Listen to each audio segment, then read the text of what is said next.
Okay. Good morning, friends. Well, good morning, Vanshika. Good morning, Tanvi. Tanvi, I'll just solve your query in a minute. See, what we have done in our last lecture, we understood the charging provision, section 15 of the Act. We understood what salary meant.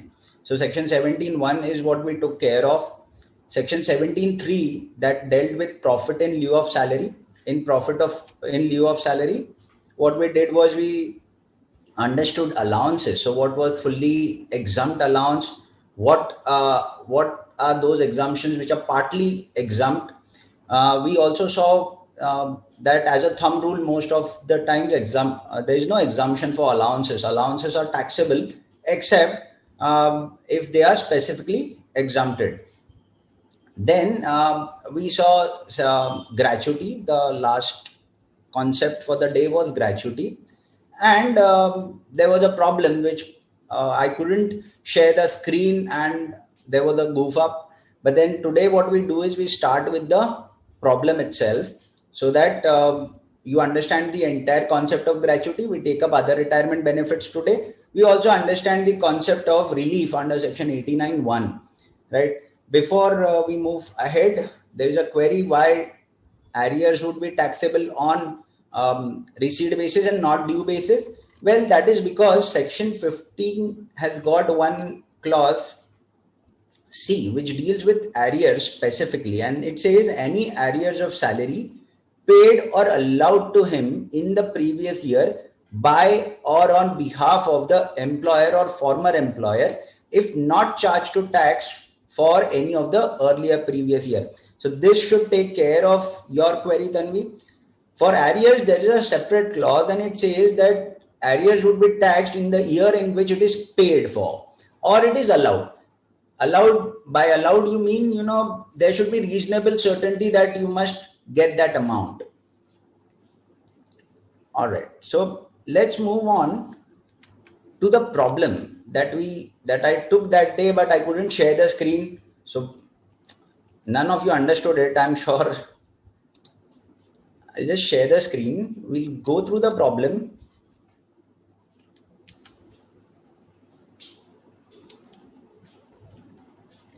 See, I hope the screen is visible now. Somebody just confirm.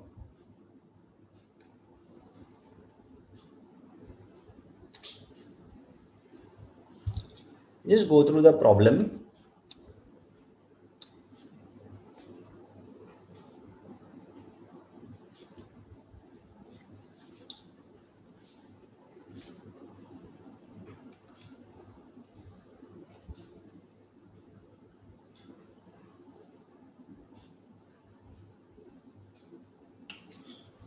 I'll just somebody confirm whether the screen is visible.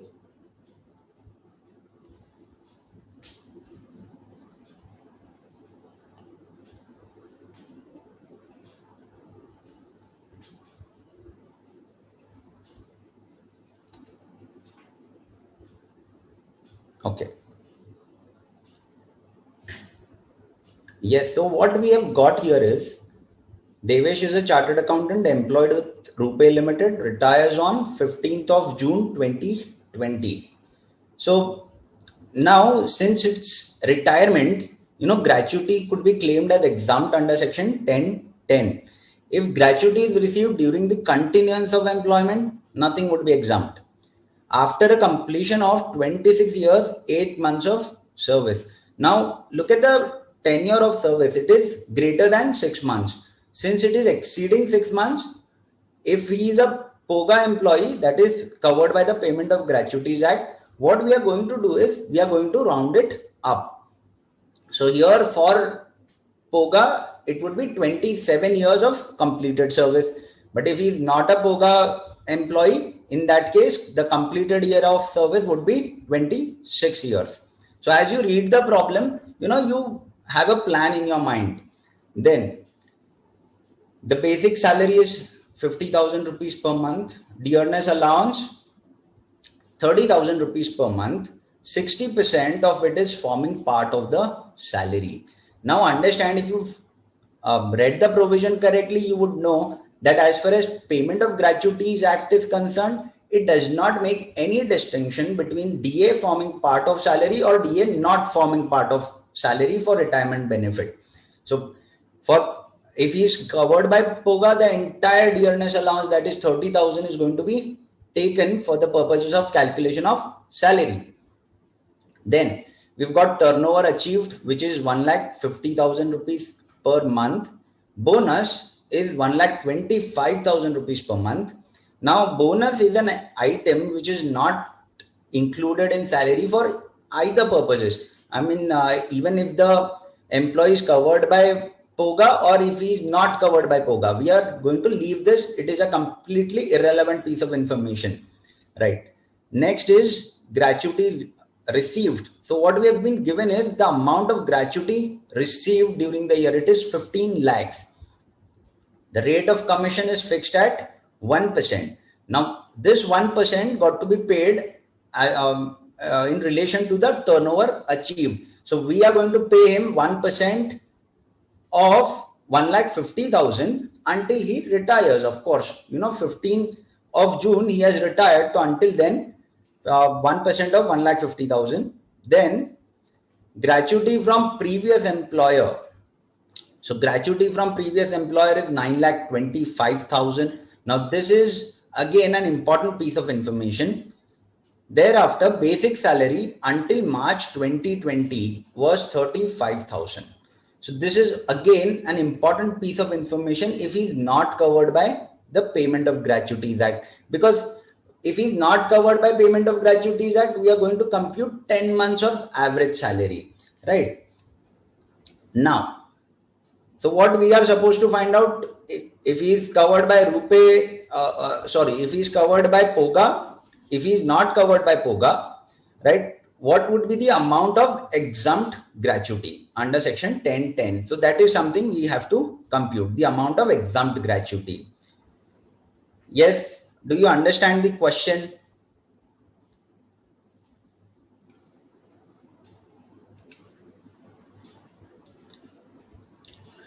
So, see, if he is covered by POGA, what we are doing, we are going to find out the last drawn salary, right? We are not concerned with the average salary. Usually, it is the last drawn salary which is higher. In case where an employee is retiring, usually you'll find that the last drawn salary is the highest. And therefore, we want to give him maximum gratuity under the Payment of Gratuities Act. Therefore, as a consequence, last drawn salary is taken as the basis. Now here, last drawn salary is the basic salary plus the DA. We don't take into account commission or any other emoluments. What we are going to take into account is only basic and DA. That's all. DA, whether it is forming part of retirement benefit or not, is irrelevant. So 80,000 rupees is the last drawn salary. And what we do thereafter is we compute 15 days of salary for each completed year of service. Now, logically, ideally what we do is, when I say 15 days of salary, it would mean half month salary. But when it comes down to the Payment of Gratuities Act, they say 15 days of salary based on 26 working days, right? So therefore 15 divided by 26. Now understand, this would be a bit higher than half of the salary, right? So 15 divided by 26 multiplied by 80,000 multiplied by 27 years. See, anything greater than 6 months, if it is 6 months or below 6 months, you got to round it down. But since it is greater than 6 months, you got to round it up. So multiplied by 27 years. So that is going to be my maximum exemption, subject to a total of 20 lakhs. Now, when it comes down to the Payment of Gratuities Act, I need not consider the gratuity paid by the previous employer. This is to be considered only in the second case. That is, if the employee is not covered by POGA. For Payment of Gratuities Act, we have to find out whether he is getting 20 lakh rupees, more than 20 lakh rupees out of the current employer, that is Rupee Limited. Now he is getting 15 lakh rupees. So no question of, considering the last limit of 20 lakhs. So the exemption would be therefore the last drawn salary multiplied by 15 divided by 26 multiplied by 27 years. So just find out, figure it out. Yes, look at this. So gratuity received is 15 lakh rupees, 80,000 rupees is last drawn basic plus DA, 15 divided by 26 is 46,154, and 27 years is the completed tenure. And therefore 12,46,154 is going to be exempt under section 1010. Now, with respect to the second scenario where he's not covered by POGA, what would happen is here you got to take the basic plus the DA, only that DA which forms part of his salary, and in addition to that you got to take up the amount of commission. So we are going with the standard definition of salary prescribed by the Income Tax Act. Since he is not covered by any other legislature, we are taking up the standard definition provided by gestate not duplicators. So, but then again, in case if he is not covered by POGA, what they say is you got to take up the 10 months average salary, last 10 months average salary, because we don't have to, under the Income Tax Act, every effort is made that there is no room for any tax planning. So like if an employee is retiring and if I take up last drawn salary, there could be a planning between the employer and the employee that, okay, last month's salary, you pay me more so that I'll get more of gratuity exemption. Therefore, what they say is you have to take the 10 months average salary. Fair enough. So in that case, what happens is you have to compute month by month. Now he has retired in June 2020. What you got to do is 10 months salary for the preceding the month in which he has retired. So the preceding month is May 20. You got to find out his salary for May 20, that is basic plus 60% of the DA, which is 68,000 rupees. And he is achieving a turnover of 1,50,000. 1% is the fixed rate of commission. 1,500 rupees every month got to be added. What we know is that the basic have been increased from 35,000 to 50,000 in the month of April 2020, right? So until April 2020, he was getting 35,000 only. That is up to March, he was receiving 35,000 rupees plus. Now, see, DA is fixed here. Sometimes DA is given as a percentage of basic. If that is so, in that case, even the DA would change automatically. Here, the DA is not going to change automatically. It is fixed at 30,000. 30,000, 60% of 30,000 is 18,000. So what we have is 35,000 plus 18,000, 53,000 rupees is the salary for March 20. And similarly, we have to find out the salary until August 19, that is last 10 months.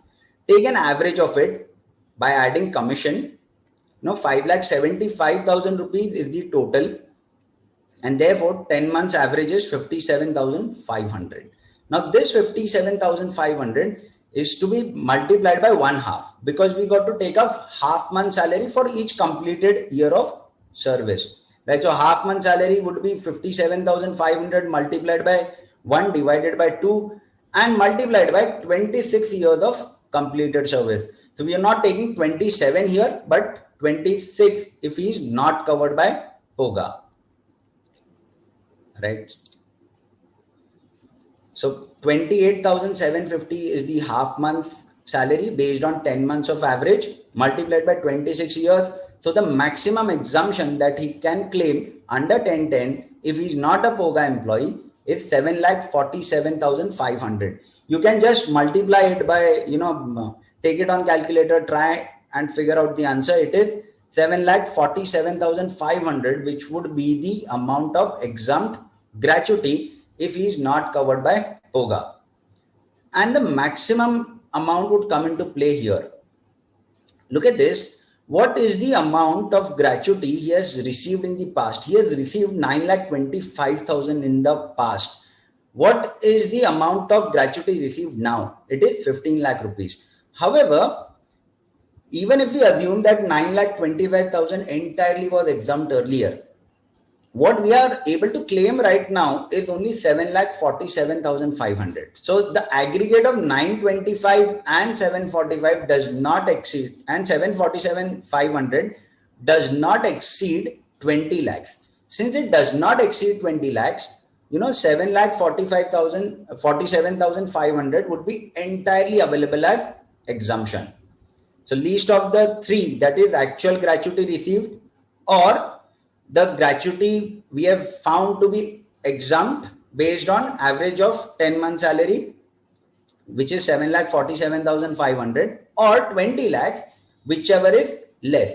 So what is less? It is 7,47,500.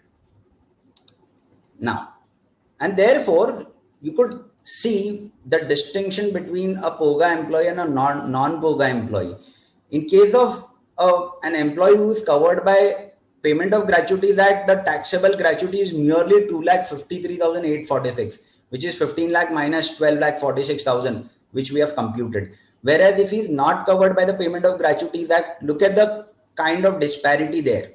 So it is 7,52,500, which would be taxable. Now this taxable gratuity, friends, is also subjected to a relief under section 89(1). We'll come to it as we complete all the retirement benefits. Thereafter, we'll check 89(1). But then understand this is also subjected to a relief under section 89(1). I'm going to take up a problem on this. Very simple concept. If you understand it logically, there is no difficulty with relief. I mostly find that students find it difficult when it comes down to 89(1) relief. But then we'll take it up by the end of all the retirement benefits. I hope you're getting this.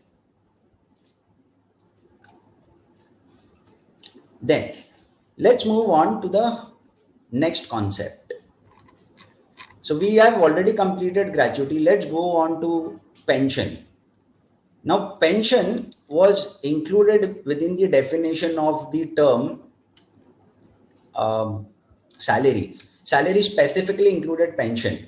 And I told you that pension is received after, even that pension is received after retirement. So there is no surviving an employer-employee relationship at the time of receipt of pension. But then that pension is received by virtue of employment, and therefore it is part of salary. Now, pension by itself is going to be taxable. However, at times, employee gets an option to commute the pension. Now, what is commutation of pension? We're just going to see that. I'll just shift my screen share.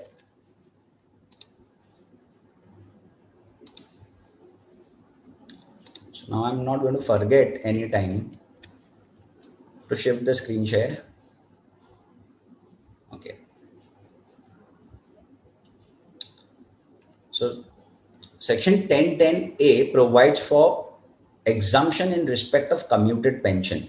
For all non-commuted portion, it is going to be taxable as it forms part of salary under section 17(1) item II.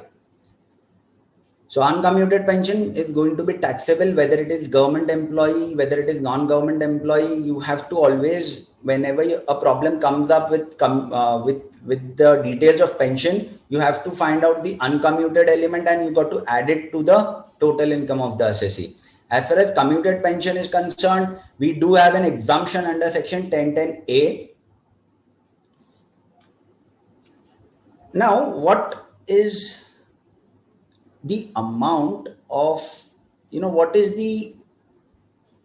you understand by commutation of pension? See, an employee gets, let's say, 50,000 rupees of monthly pension. Now, what he does, he goes to the employer and tells him, I don't need 50,000 rupees per month. I need only 20,000 rupees per month.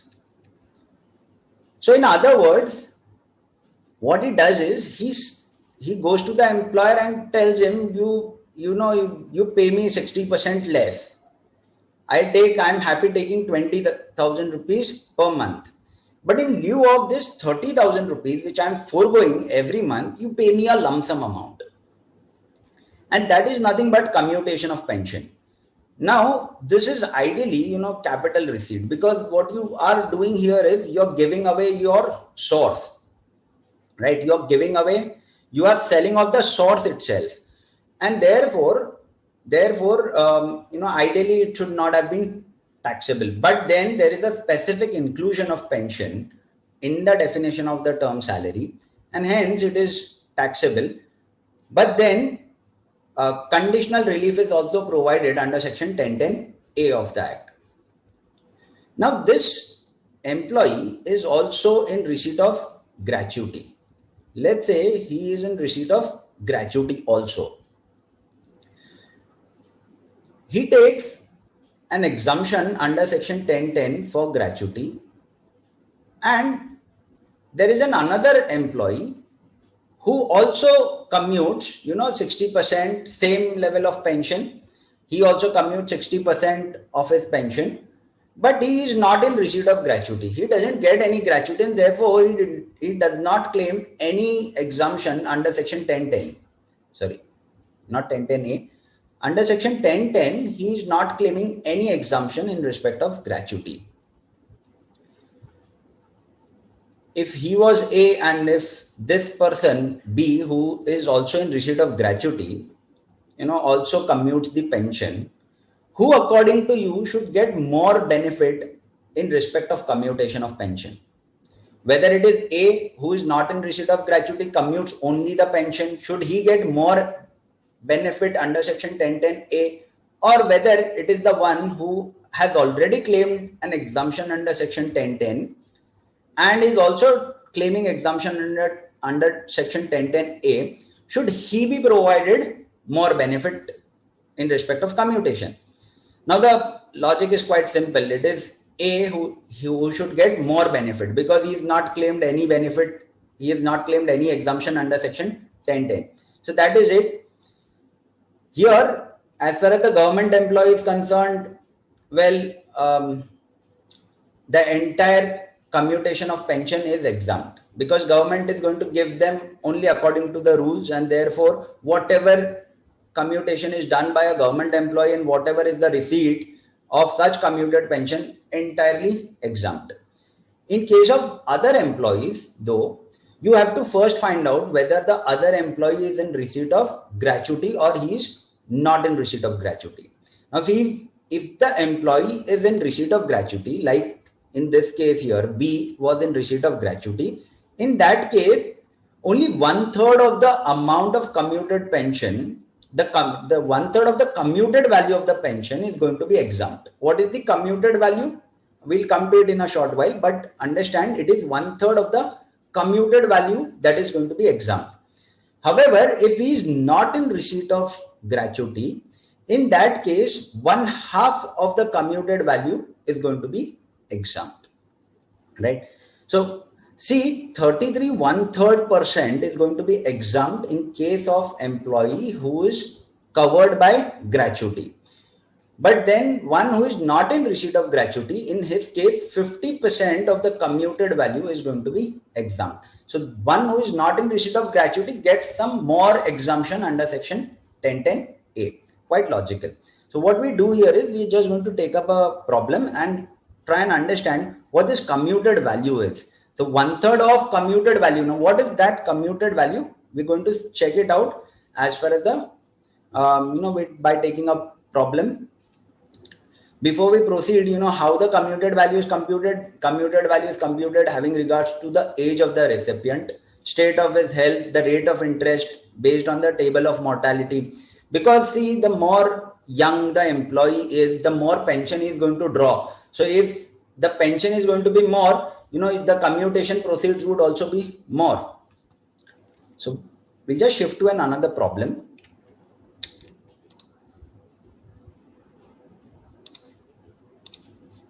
Okay. Yes. I hope you see the problem.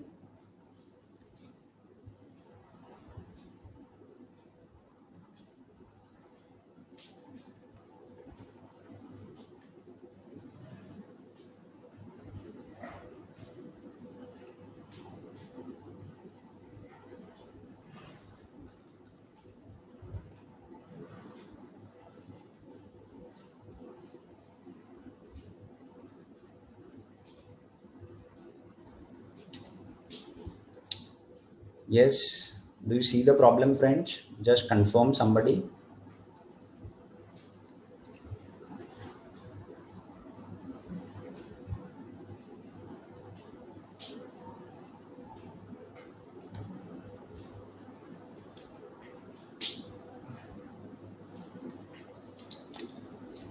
So Dhoni retires on 15th of August 2020. Look at this. Here the date is important.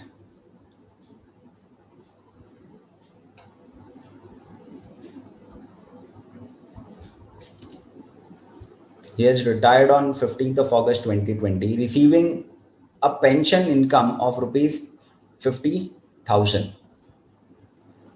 So he's receiving 50,000 rupees of pension income, after retirement. So until 15th of August, he's in receipt of salary. Once he retires, thereafter, he'll be in receipt of pension income.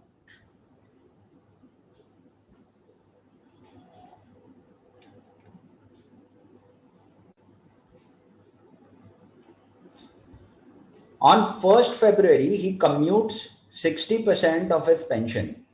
Look at this. The facts are very identical to the one we discussed. 50,000 rupees is the monthly pension that he is receiving on 1st of February. So say until 1st of February, that is until the month of January, he was receiving 100% of the pension amount. Now it's a very sane strategy to plan your answer as you read the question. On 1st of February, he commuted 60% of the pension. So what he is now going to get is only 20,000 rupees per month, because what he has done, he has sold off 60% of his pension amount. 60% of 50,000 would be 30,000, and therefore that 30,000 have been sold off for 30 lakh rupees of the commuted value. As commuted value, 30,000 rupees have been sold off for rupees 30 lakhs. Now this 30 lakh rupees, this 30 lakh is for 60% of the commuted value. What would happen if he would have foregone entire 100% of his pension? So mere cross multiplication is something we got to do. So if he would have foregone 100%, 30 lakhs divided by 60 multiplied by 100, that would have been the full value of commuted pension, right? So this is something we could easily find out then. So the next requirement is compute the taxable pension. What we are asked is the amount of taxable pension. For the month of August to January, the taxable pension is 50,000. Beyond that, it is 20,000 per month. And he has also received 30 lakh rupees, out of which only a part of 30 lakhs would be exempt. If he is government employee, entire 30 lakh rupees is going to be exempt. Entire value of commuted value, 60% of the commuted value entirely would be exempt if he is a government employee. If he is a private sector employee receiving gratuity, he has received 25 lakh rupees of gratuity at the time of retirement is what we have been given. In such a case, only 1/3 of the entire commuted value, 1/3 of the entire commuted value is going to be exempt. If he is a private sector employee not in receipt of gratuity, in such a case, 1/2 of the entire commuted value is going to be exempted. So the first thing we got to find out is the amount of uncommuted pension that is going to be taxable, entirely irrespective of whether he's a government employee or not a government employee. Look at this. The uncommuted element is for the first 5.5 months, 5.5 months, that is from 15th of August to 31st of January. It is 5.5 months multiplied by 50,000. Because he is receiving, for the first 5 months, he is receiving the entire amount of pension. So 2,75,000 rupees is going to be taxable in all the 3 cases. But from the month of February, what he has done is he has commuted 40% of the value, 60% of the value, and therefore he would now receive only 40% of the pension. So 40% for 2 months, that is 20,000 rupees into 2, which is 40,000 rupees per month. Now this is going to be taxable irrespective of what kind of an employee he is. So 3,15,000 rupees taxable as normal pension. Now the commuted value, what he has got is 30 lakh rupees if he is government employee, entirely exempt. We know that. However, if he is in receipt of gratuity, in such a case, we'll have to find out the full value of commuted pension. The full value of commuted pension would be 50 lakhs. See, 30 lakh is for 60% share. So 30 lakhs divided by 60 multiplied by 100 would be 50 lakhs. 1/3 of this 50 lakh would be 16 lakh 66,000. What he has received 30 lakh rupees in total, out of which 16 lakh 67,000 would be exempted and the balance would be taxable. However, if he is not in receipt of gratuity, in such a case, 25 lakh rupees, that is 1/2 of this 50 lakh rupees would be exempted. So 30 lakh rupees is the amount of actual commuted value received, or 1/2 of the full commuted value, which is 25 lakhs. And the balance would be taxable, that is 5 lakh rupees. So now here it is 1/2 of the full commuted value or the actual amount received, whichever is less, which is going to be exempt. So in case, if half of the full commuted value exceeds the amount actually received, you're not to claim any loss under this head. So it would be 1/2 of the commuted value or the amount actually received, whichever is less, which would be exempt under section 1010A. I hope you are getting the concept of commuted pension. Let's move on to the next concept. Just change my screen share. Okay. So as far as the annuity plan of LIC is concerned, again, a complete exemption is granted in respect of commuted pension as per the plan of that LIC.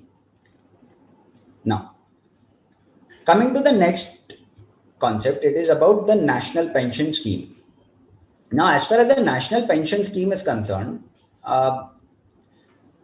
it is the employer as well as the employee who contributes to the NPS. In fact, the government employees are now required to contribute to the national pension scheme compulsorily. Government contributes around 14% of the salary, and the employee would contribute 10%, right, at least. So that is what the contribution to NPS is made. So it is the employer who contributes as well as the employee contributing to the fund. Now, whatever the employer contributes, see, when it comes down to the employee contribution, it is always out of the disposable income of the employee. And therefore, this particular employee contribution is not going to be taxed. We're going to see this in detail again. But then what is taxable is the employer's contribution. Employer's contribution is taxable as salary, even if it is made to a welfare fund. So national pension scheme is a welfare fund in respect of the employee, but then whatever contribution is made by the employer is specifically included in the definition of the term salary, and therefore you have to make it taxable. Now, once it is made taxable, you have to compute the income under the head of salary by adding the employer contribution to NPS. But then you have got a deduction under section 80CCD, subsection 2, for this employer share up to 14% of the salary. In case if the employee is a central government employee, if he is any other employee, in that case, up to 10% of salary, you can claim it as deduction under section 80CCD. Now, this is chapter 6A deduction. We would take this when we deal with chapter 6A. But for the time being, understand, first it is included in salary and thereafter a deduction is granted under section 80CCD. So entirely whatever is contributed by the employer is going to be added in the salary income of the employee. Then going further, retrenchment compensation. So section 1010B deals with exemption in respect of retrenchment compensation. See, retrenchment compensation is given at the time of termination of employment. So once the employment is terminated, if there is a dispute between the employer and the employee, generally there is a long drawn litigation, and once the dispute is settled, some lump sum amount is paid to the employee to settle the dispute. Now this is nothing but retrenchment compensation. It could also be awarded by the court. So if any retrenchment compensation is received by an employee, it is capital receipt. However, the definition of profit in lieu of salary specifically takes into account such retrenchment compensation received at the time of termination. So that is part of the income. However, conditionally exempted under section 1010B. So what is the amount of exemption? Well, what is exempted is an amount calculated as per section 25F clause B of the Industrial Disputes Act. So you have to refer to the Industrial Dispute Act to find out the amount of exemption here, right? So since we got to go to the Industrial Dispute Act, therefore what we'll also have to do is we'll have to take up the definition of the term salary as per the Industrial Dispute Act and not the standard definition out here. So what it says, how do you compute the amount under section 25F of the Industrial Dispute Act? You got to take up 15 days of average pay for each completed year of service, right? So for each completed year of service, you got to take up 15 days of average pay. So it is not large drawn salary here like we had for a POGA employee. It is 15 days of average pay for each completed year of service to be rounded off. So if it is exceeding 6 months, you got to round it up. If it is 6 months or below 6 months, you got to round it down. Or rupees 5 lakhs, whichever is less, right? So maximum exemption under 1010B could only be 5 lakhs.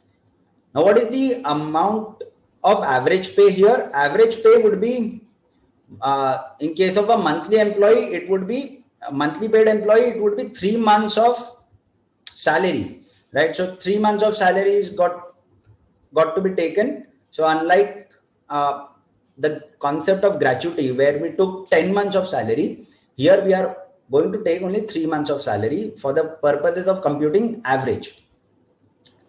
And salary for the purposes of the Industrial Dispute Act includes everything, everything except for bonus, PF and gratuity, right? So retirement benefit is kept out of it, bonus is kept out, and provident fund is kept out. Apart from that, everything is included. So all salary that is capable of being expressed in the terms of money, right, would be included. So it includes DA, it includes rent-free accommodation, that is perquisites.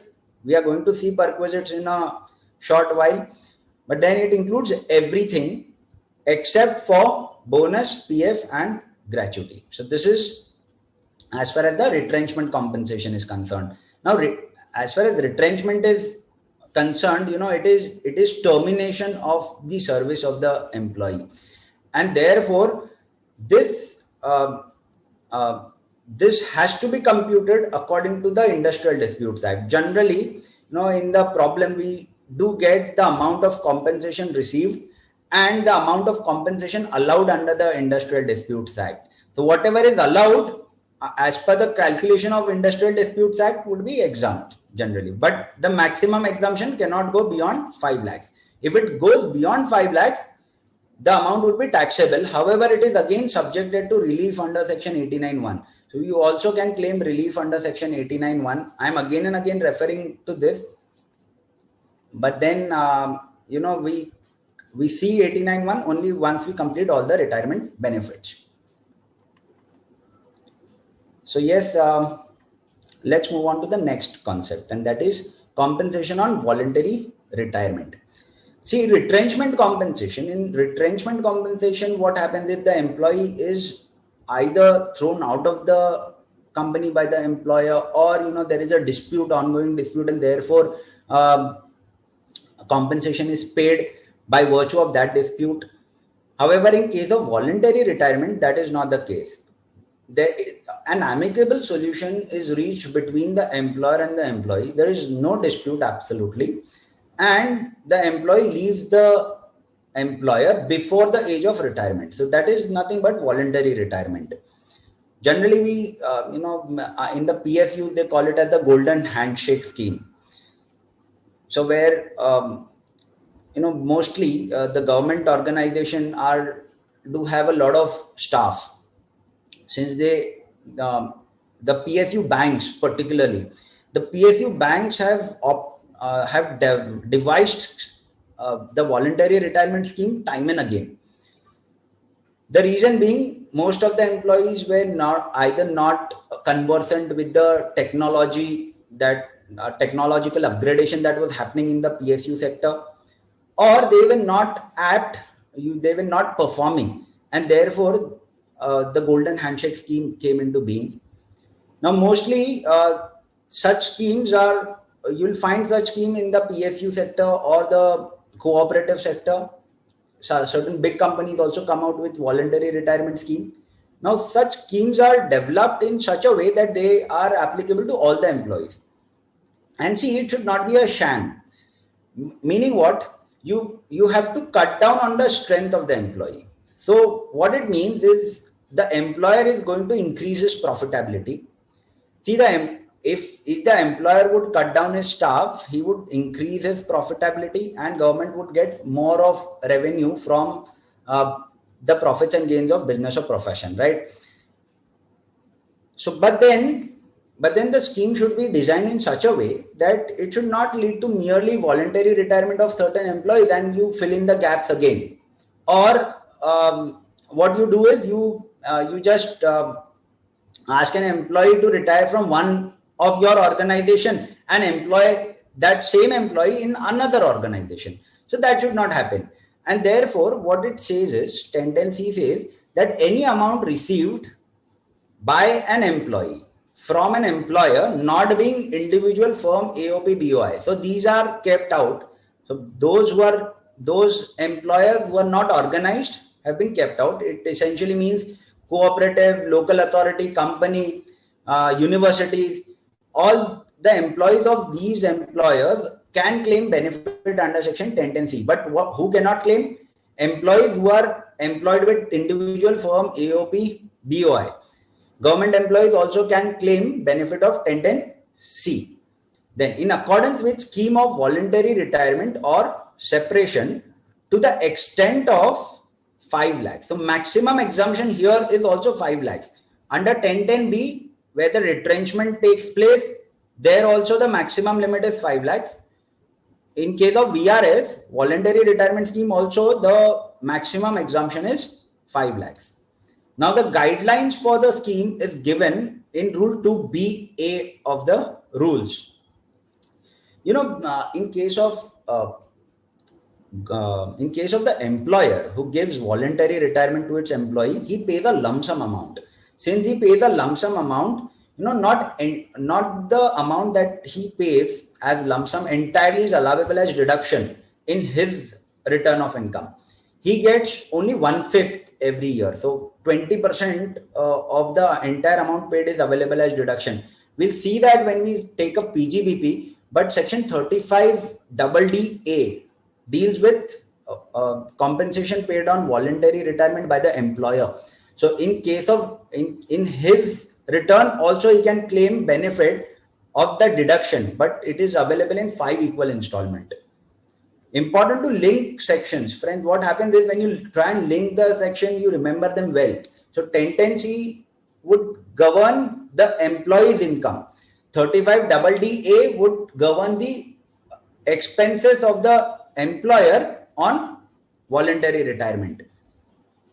So the guidelines are, look at this, the guidelines are quite logical. Employee with a minimum 10 years of service or 40 years of age. So you should have completed at least 10 years of service or 40 years of age if he has to opt for the scheme of voluntary retirement. Then applies to all the employees except director. So the VRS scheme should be applicable to all the employees. It should result in an overall reduction of the workforce, because if it does not result in an overall reduction of the workforce, what happens is, well, it remains to be a sham then. You are merely asking a few employees to get out of the organization, and you again employ the new workforce. So that is not the objective of VRS. Similarly, no recruitment of vacancies, and VRS employees should not be re-employed in another concern or company of the same management. So you are not going to move an employee from one organization and re-employ him into another organization. The amount, what is the amount receivable under VRS that would be exempt? It would be 5 lakh rupees, or the amount under VRS should not exceed 3 months salary for each completed year of service. So what you are going to pay is, you are going to pay him 3 months salary for each completed year of service. Look at this. The first condition is that the employee should have worked for at least 10 years, right? So it means he should get at least 30 months of salary. So 3 months salary for each completed year of service minimum, or equivalent salary at the time of retirement for the balance month of service left before retirement. So meaning what? Either I give him 3 months salary for each completed year of service, or I give him entire salary, 100% salary for the remaining period of his, the time remaining for his retirement. Meaning what? Look at this. See, if an employee has worked for 25 years and he has got 6 months left prior to retirement. Now, if he opts for VRS, what you could do is you could pay him 25 multiplied by 3 months salary. So that is 75 months salary. But then why an employer should pay 75 months of salary when he has only got 6 months of tenure left? So therefore, what they say is, either you take 3 months of salary for each completed year of service, or 6 months, that is the balance period left for retirement. Right? Before retirement, if the balance period is less, you should pay that less amount. So 100% of salary for 6 months, or 3 months salary for each completed year of service. Now remember, this particular exemption, this particular VRS exemption can be claimed only once in lifetime by an employee. So he cannot, take a VRS from employer 1, move on to an employer 2 and take a VRS again there. He can take that, but then we are not going to give him exemption. We are going to give him exemption only once in lifetime. So it cannot be claimed again. Similarly, either you claim relief under section 89(1) or you claim exemption under section 1010C. Now, this was not a condition earlier in case of any of the retirement benefits that we discussed earlier. Here you can claim only one benefit. Either you can claim 1010C, that is up to 5 lakh rupees of exemption, or claim relief under section 89(1). Salary here would mean the standard definition of the term salary, which is basic plus DA plus the commission paid at fixed percentage of turnover. Right. So this is VRS. Let us take up a problem,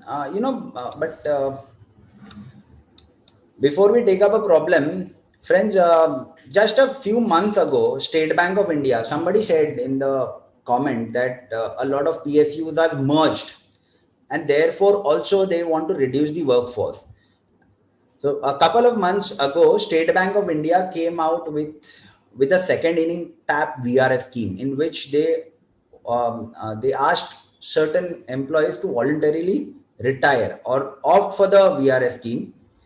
So the entire objective was to reduce the strength of the employee, because they've merged a lot of different associates of SBI merged with SBI, and therefore there was a lot of redundancy that was created. In order to give a respectable exit route to such employee, they came out with a VRS scheme, and it is estimated that almost they'll save approximately 1,600 crores every year because of such VRS scheme. So it is essentially good for the employer. What he does is he gets a deduction over a period of 5 years, and even the employees get an exemption for the VRS compensation received. Let us take up our problem and understand the concept. So I'll just shift my screen. Okay. Yes, look at this here.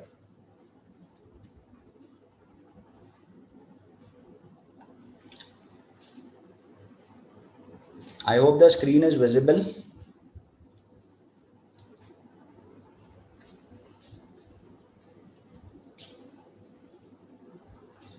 Mr. Datta receives voluntary retirement compensation of 7 lakhs after 30 years and 4 months of service. So here we've got to take up only the completed year, that is 30 years. It is not rounded off anyways. So completed years would be 30 years. He still has 6 years of service left. So he has worked for 30 years and I've got 6 years of service left. 3 months for each completed year of service, or entire salary for 6 years. So 6 years into 12 months, that is 72 months of salary or 90 months of salary. So we are going to pay him 72 months of salary essentially. But then let us go ahead and check what are the other particulars. At the time of voluntary retirement, he was drawing the following sum. So he was drawing 20,000 rupees per month. Dearness allowance was 5,000 rupees per month, which forms part of the pay. So it's a very simple problem. Now, what you got to take up is, 25,000 rupees of salary, because the standard definition of salary is taken into account, and you compute, 25,000 into 90 months. So what is it?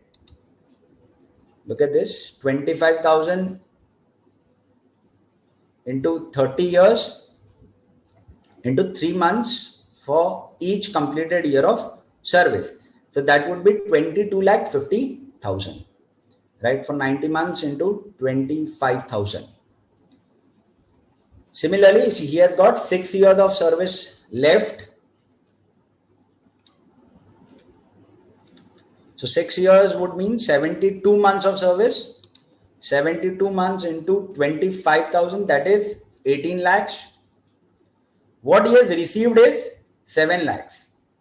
So least of the three, 5 lakh rupees or 22,50,000 or 18 lakhs. So obviously 5 lakh rupees is the least amount. So out of the voluntary retirement compensation received of 7 lakh rupees, 5 lakh could be claimed as exempt under section 1010C. Once you claim an exemption under 1010C, friends, you are not going to claim any benefit in respect of this 2 lakh under section 89(1). That is not available. Similarly, this 5 lakh rupees is available once in lifetime. In fact, if there is some unexhausted portion, let's say, he got voluntary compensation of only 3 lakh rupees instead of 6 lakh rupees. Sorry, 7 lakh rupees. Even if that be the case and you have exhausted only 3 lakh rupees out of your allotted 5 lakh rupees, in such a case also you cannot claim it again. So once it is, once you take up 1010C, you're not going to be allowed 1010C again. So comes once in lifetime opportunity. Yes, I hope you got the VRS compensation. Let's move to the next concept.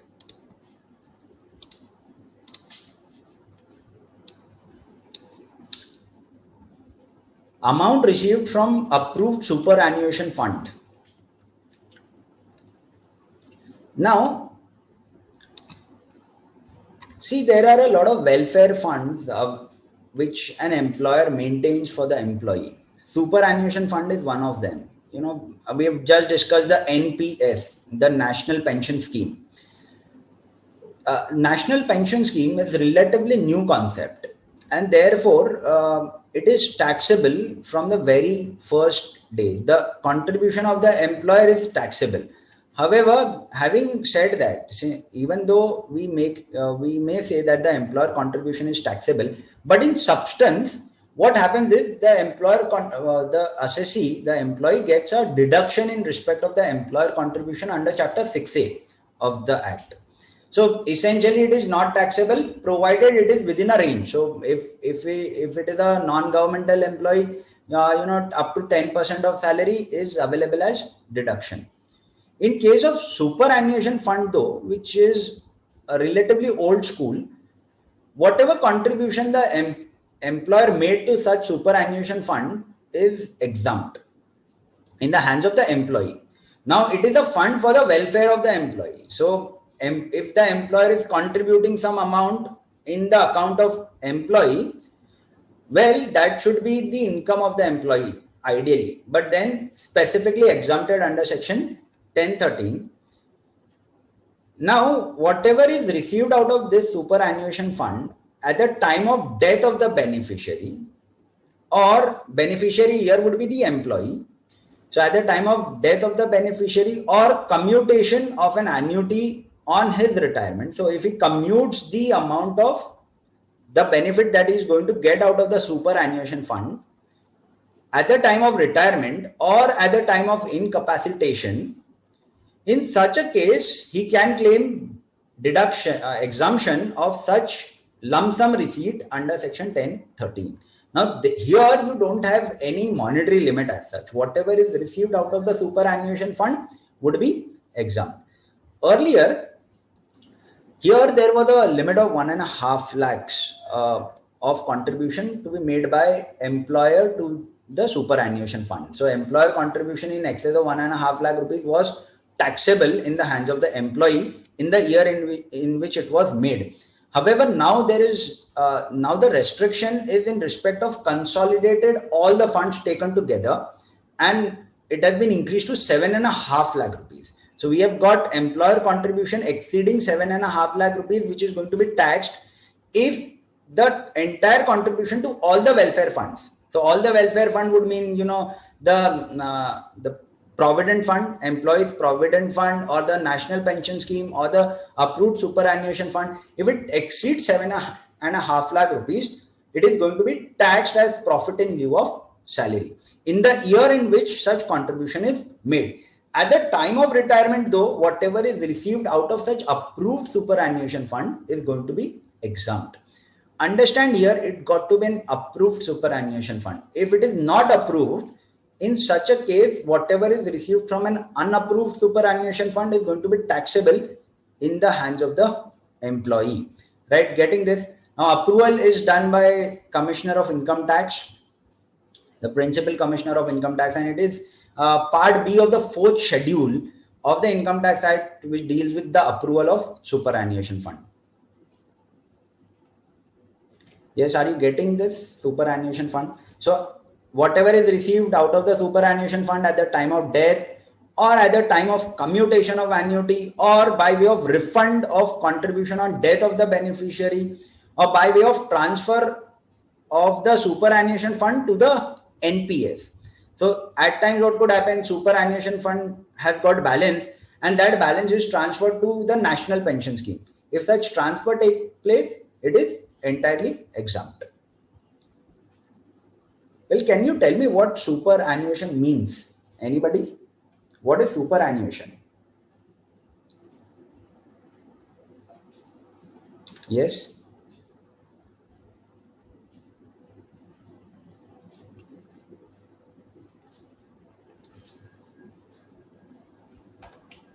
What do you understand by the term superannuation?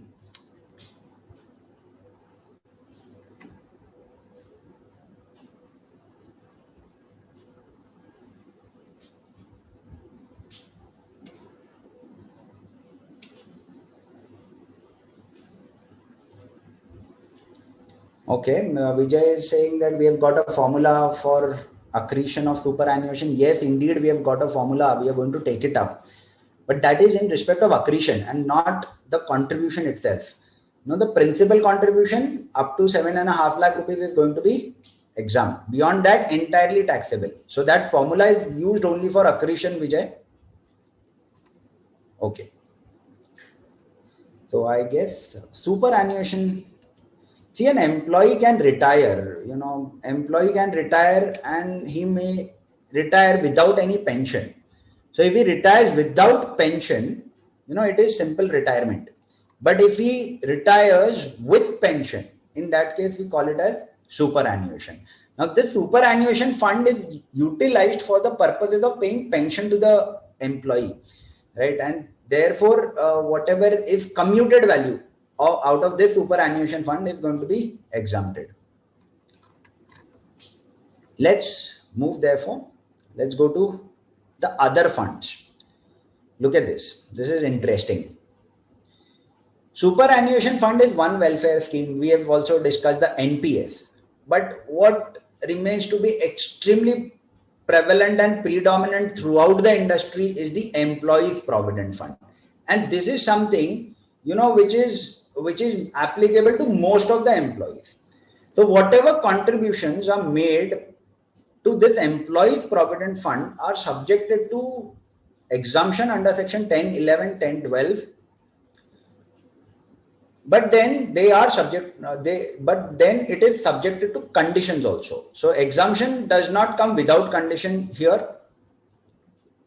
For the for the sake of understanding those exemptions, we first need to understand what the fund concept is here, right? See what happens. There is an employer and there is an employee. Now, and here you have got a fund. What happens? The employer contributes one part to the fund on behalf of, for the welfare of the employee, right? The employee also contributes a similar part into the fund.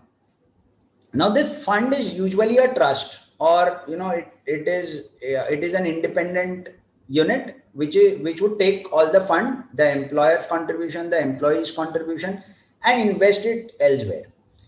So this fund is going to invest the amount which it has received both from the employer and the employee, and on its investment, the fund is going to get some money, some accretion that is going to happen.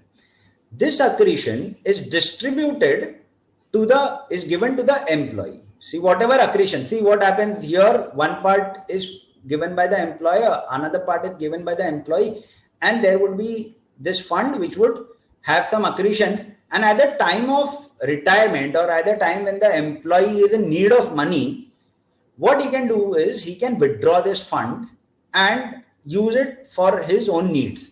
So it is nothing but in a way security for the employee, and he is also saving money. Now at the time of withdrawal, what happens is this fund which is received at the time of withdrawal is entirely exempt. However, obviously subjected to terms and conditions. So now if you look at the diagram carefully, what you understand is the contributions would be own contribution and the employer's contribution. So we have got two kinds of contribution here. One part is given by the employer, another part is given by the employee. Similarly, there is interest. Whatever is received from the fund by the employee is in the nature of interest. Now this interest could be on the own contribution made by the employee or the interest received on the employer contribution. See, this goes and interest is paid both on the employer contribution as well as the employee contribution. So there are essentially four components of this fund. One is the contribution itself, and the second is accretion on such contribution. Right? Are you getting it, friends? Very, very simple. If you understand the fund concept here, you understand the exemptions also. They are quite logical.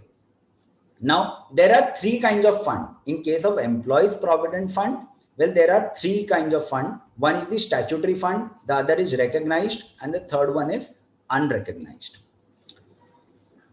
Now, I did not talk much about the unrecognized fund. You already know if it is unrecognized, we are not going to give him any exemption, right? But then we'll see what is taxable also and when it is taxable. Statutory fund, again, you already know whatever is statutory got to be exempted. So simple. Statutory fund established under the PF Act of 1925. Usually in respect of government employees, we have got statutory fund which is governed by the PF Act of 1925.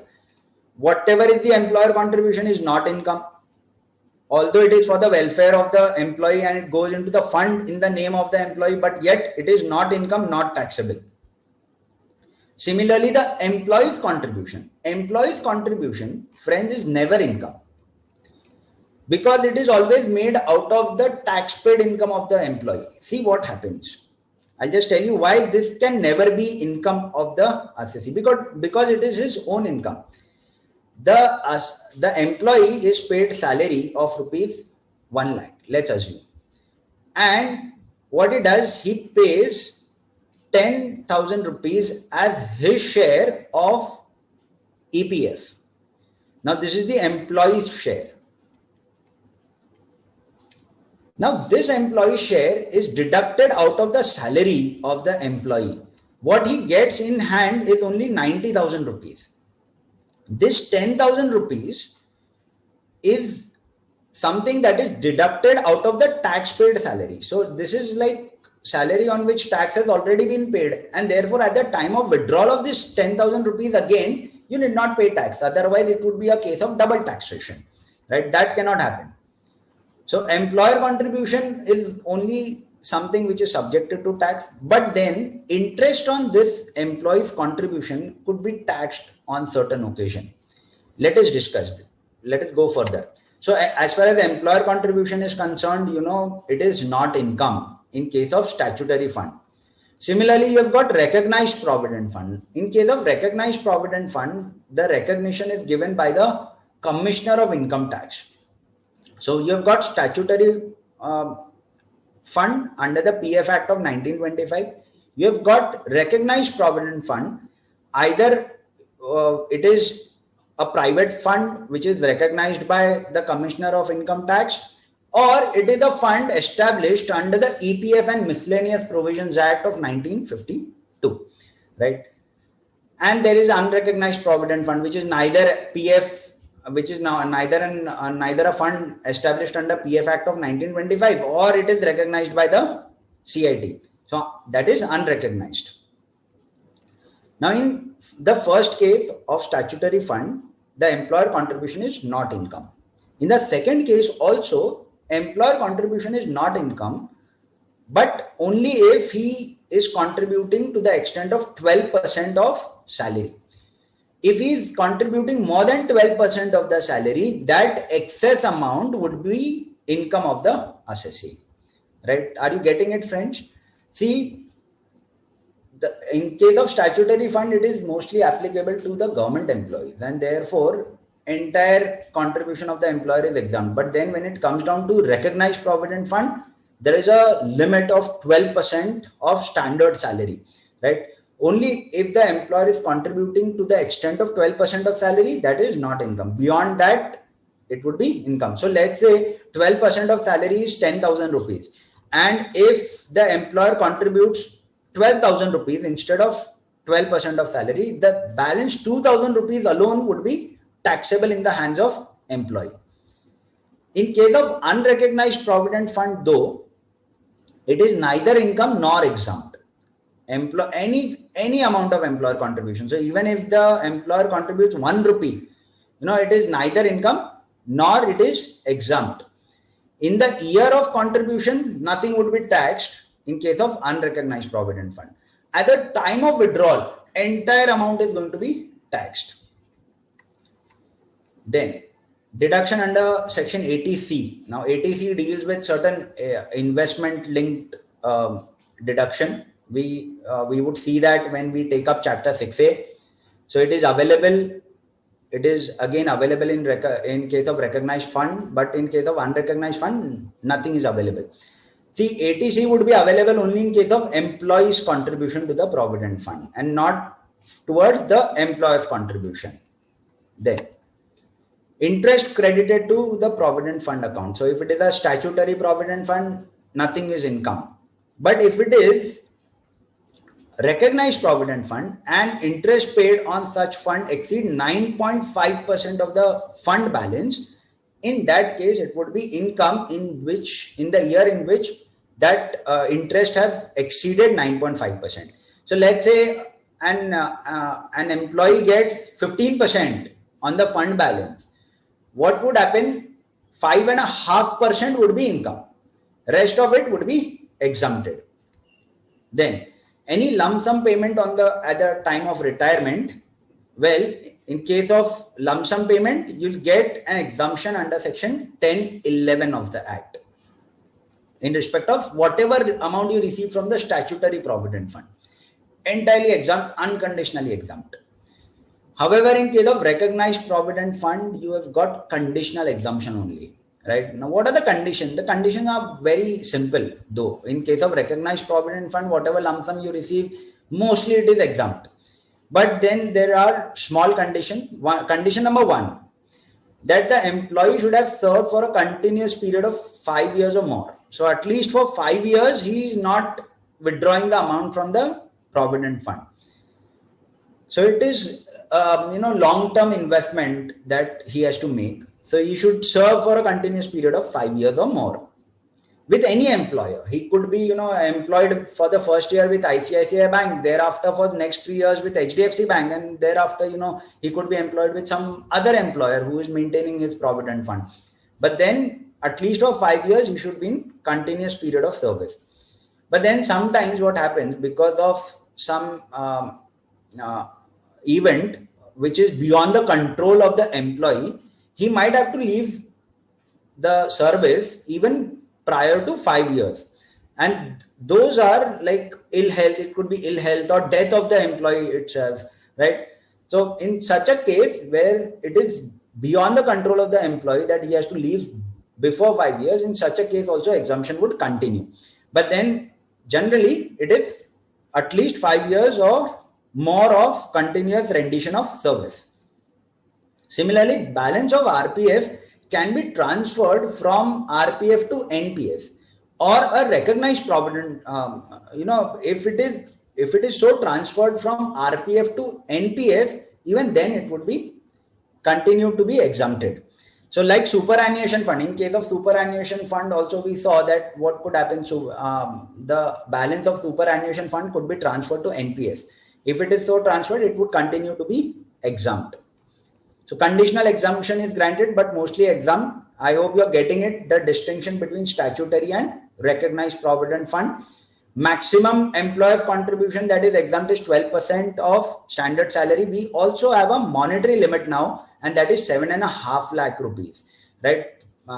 Prior to this assessment year, we never had a limit of 7.5 lakh rupees. It is for the first time that all funds consolidated, the employer contribution, if it exceeds 7.5 lakh rupees, it would be taxable. So let's say, RPF plus superannuation fund plus the NPS, collectively, if the employer contributes 10 lakh rupees, in that case, 2.5 lakh rupees would be treated as profit in lieu of salary.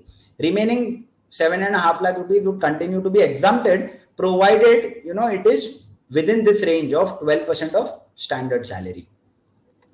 Now, lump sum payment in case of unrecognized provident fund. If any lump sum payment is received in case of unrecognized provident fund, well, friends, what happens is the employer contribution is going to be taxed as salary in the year in which withdrawals are made out of such unrecognized provident fund.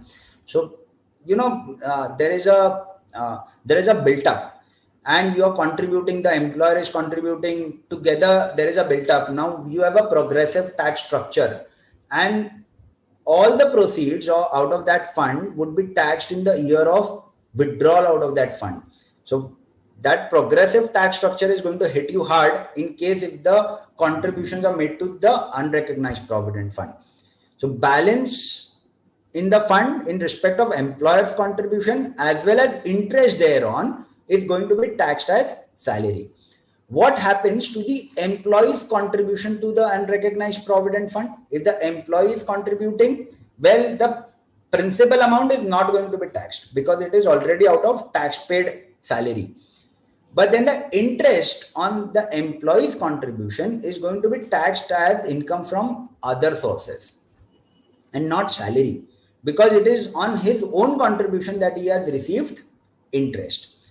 So this is, as far as the employee interest is concerned, it would be taxed as income from other sources. However, interest on employer's contribution is to be treated as salaries. Yes, are you getting it, friends? Everybody? So this chart, if you could just refer it, even a day before exam, you could just brush it up. Then coming to Vijay's query, and that is in respect of accretion to such contribution made. Accretion is in form of interest. Generally, it is the amount of interest that you receive on different funds. Now, this accretion is made taxable in case if large contributions are made to the funds. See, a few employees were using funds for their own benefit. Generally, the employees who are paid handsome, sumptuous salary, 10-12% of their salary is also a large amount. In such a case, the objective is not to give them a blanket exemption, and therefore, in the previous budget, by the Finance Act 2020, they brought in a provision and they said that you are going to be taxed in respect of all the employer contribution exceeding rupees 7.5 lakh rupees. So if there is contribution above 7.5 lakh rupees, that is going to be taxed in your hand as profit in lieu of salary. So essentially, it takes care of only the employees who are paid handsomely. And once you tax the amount of contribution above 7.5 lakh rupees, you also got to tax the amount of interest that is received, right, or the accretion that happens. Now, how do you compute accretion? Computing contribution is very simple. Like, I tell you that the employer has contributed 10 lakh rupees. So, you know that 2.5 lakh rupees is going to be taxable. Very simple. But how do I find out what is the amount of interest on this 2.5 lakh rupees? Now, here it becomes difficult. How do I compute whether an employee has how much an employee has earned out of 2.5 lakh rupees of contribution, that is in excess of 7.5 lakh rupees, because I'll get interest on the entire 10 lakh rupees which is contributed by the employer. So I need to find out only the pro rata interest. And how do I compute that? A method has been prescribed and it is new for you. So maybe it is also a little important to understand. Generally, amendments are very important to understand. So this is one amendment which you should which you should practice a bit. What we do is we take a short little break of 5 minutes and we take up a problem on this as to how to compute the amount of accretion on the amount exceeding rupees 7.5 lakh rupees, so that it becomes more clear to you. We take up a short little break of 5 minutes.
Okay, before we go to the statutory update, well, Shirisha has a question, and that is, why did we not reduce 9,25,000 out of the 20 lakh rupees of limit of exemption in respect of gratuity?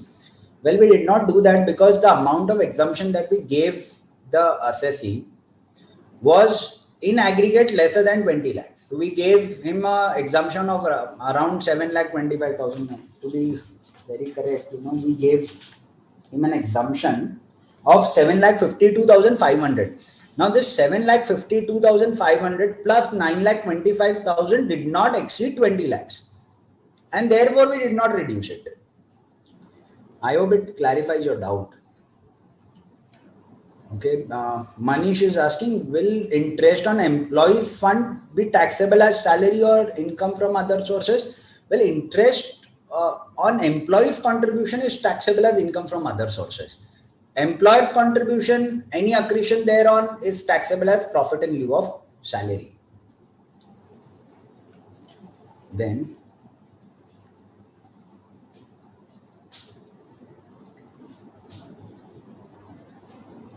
okay, Kranti, the query is big enough. I'll just read it after the lecture, and probably we can discuss it tomorrow.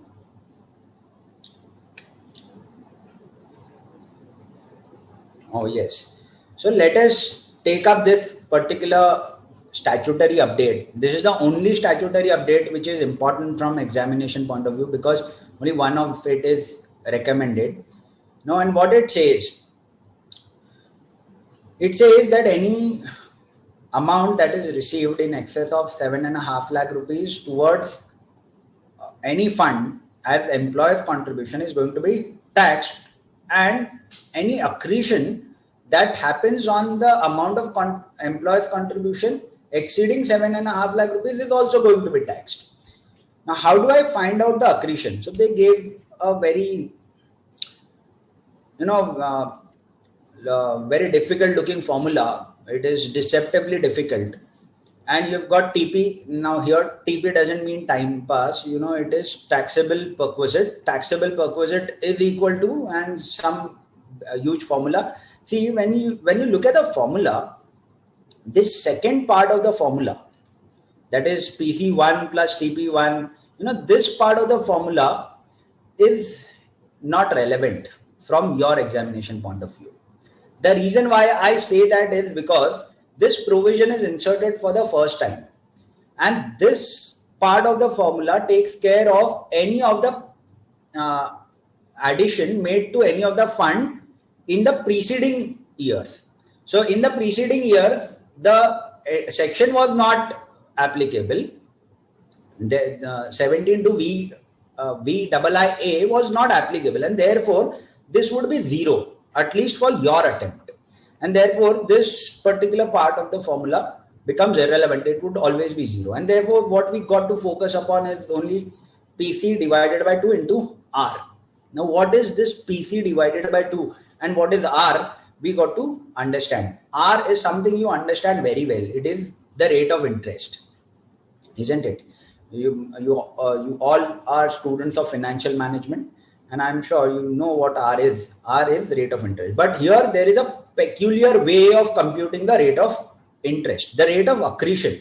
So this is the rate of accretion, and then you've got PC divided by 2. We take up this by way of an example, and that is the best way to understand it. Because if I read this completely, I'm sure you're not going to understand anything. We take it up by way of an example so that it becomes very simple for you to understand. In fact, the example that is given in this particular statutory update is something that I have taken up. So let me just shift my screen.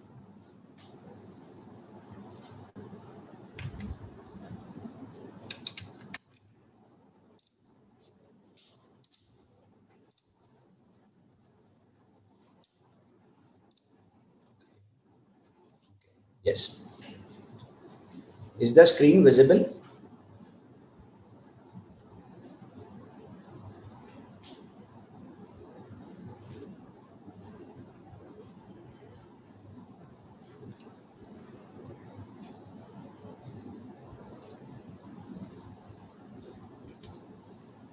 Is the screen visible? Somebody please confirm. Yes, Shrisha, you got to reduce it.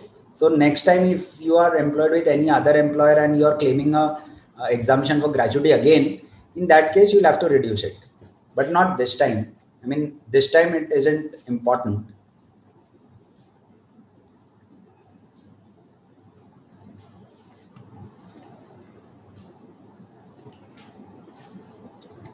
Okay. So we have got X Private Limited contributes 8,50,000. So this is the employer who is contributing 8.5 lakh rupees towards RPF on account of Mr. A. Right. So 8.5 lakh rupees have been contributed. Understand, it is greater than 7.5 lakh rupees. What is the amount exceeding 7.5 lakh rupees? Well, it is 1 lakh, and that is nothing but PC. So previous year contribution exceeding rupees 7.5 lakh rupees. 1 lakh rupees is something that have been contributed. Now he had also made an equivalent contribution. So see, X Limited contributes 8.5 lakh rupees. Mr. A also contributes 8.5 lakh rupees. So the total contribution is 17 lakh rupees, right? Now the balance in recognized provident fund account on 1st of April 2020, that is the first day of the previous year, is 32 lakhs. So they say that 32 lakh rupees is the opening balance. So now, any accretion that happens would happen on the opening balance, right? Point agreed. And also accretion would happen in respect of contribution made throughout the year. Now contributions are made throughout the year on a monthly basis. All these funds, contributions are made on a routine basis, on a monthly basis. So they are spread over a period of time. Now, once it is spread over a period of time, I would get interest on the average balance. Usually, if you have read about the EOQ formula, you divide the opening stock plus closing stock and divide it by 2. The reason why you do that is because it is spread over a period of time. So the same thing, the same logic applies here. What we are going to do is we are going to take up 1/2 of the accretion, right? During the year, only for during the year, not for the opening balance. For opening balance, we have got 32 lakh rupees of opening balance.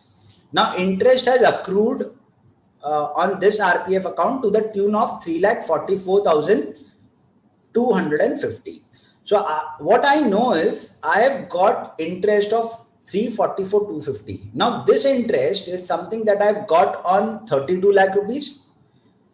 Add to that 17 lakh rupees of contribution, that is the employer plus employee contribution, and a total of 3,44,000 is received on aggregate of these two amounts. But this 17 lakh rupees is not contributed on the first day of the year itself. It is contributed over a period of time, and therefore I need to compute the average.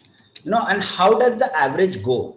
So this interest is computed by adding this opening balance to the closing balance. How did I compute the closing balance? So what we do is opening balance plus the amount of closing balance. How did we compute closing balance? Look at this. 32 lakh rupees is given to us.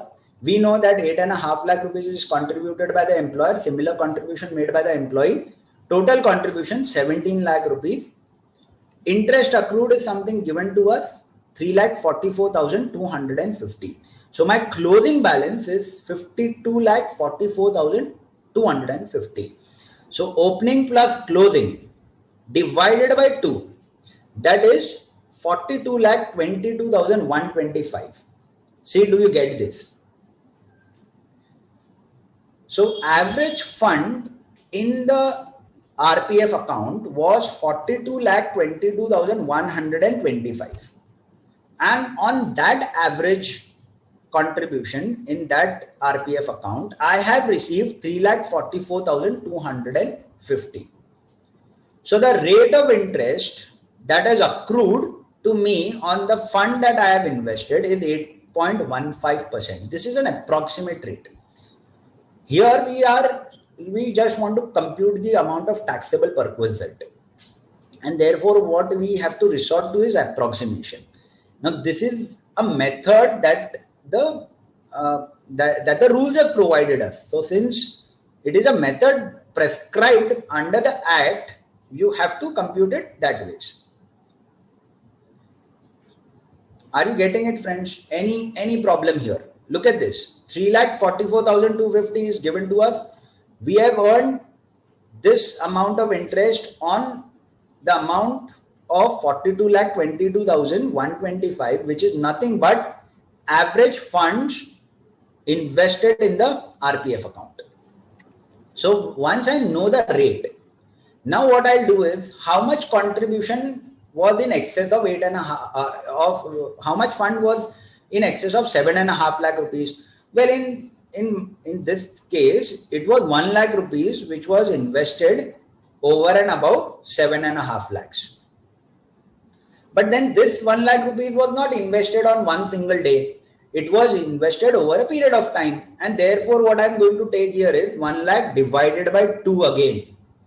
So this is average of the funds invested, in excess of 7.5 lakh rupees multiplied by 8.15%.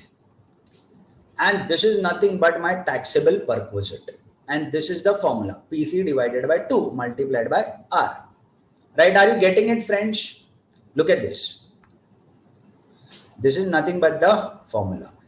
Now, in the subsequent years, what we'll have to do is we'll have to also compute the PCs of the earlier years, the excessive contribution of the earlier years, and therefore we have got another factor to be added.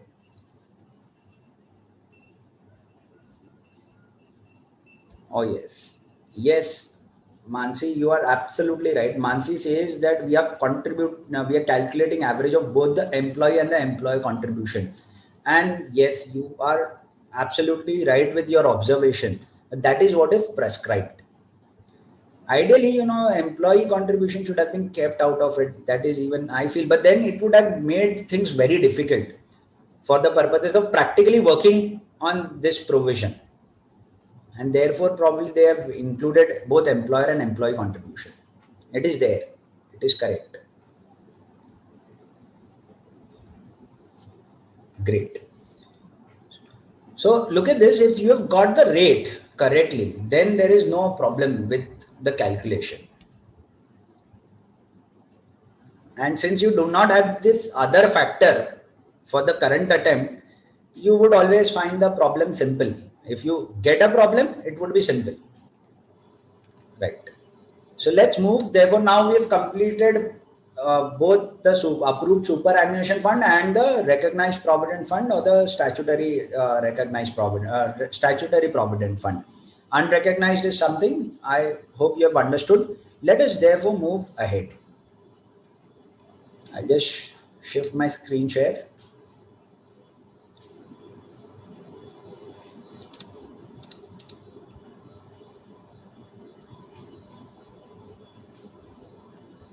Okay.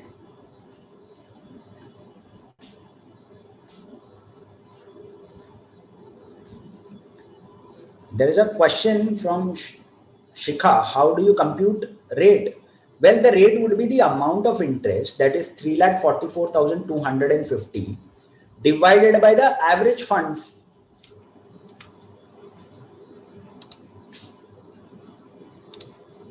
Okay, I thought it was obvious. Look at this. The total amount of interest received is 3,44,250 and the average fund in the provident fund account was 42 lakh rupees.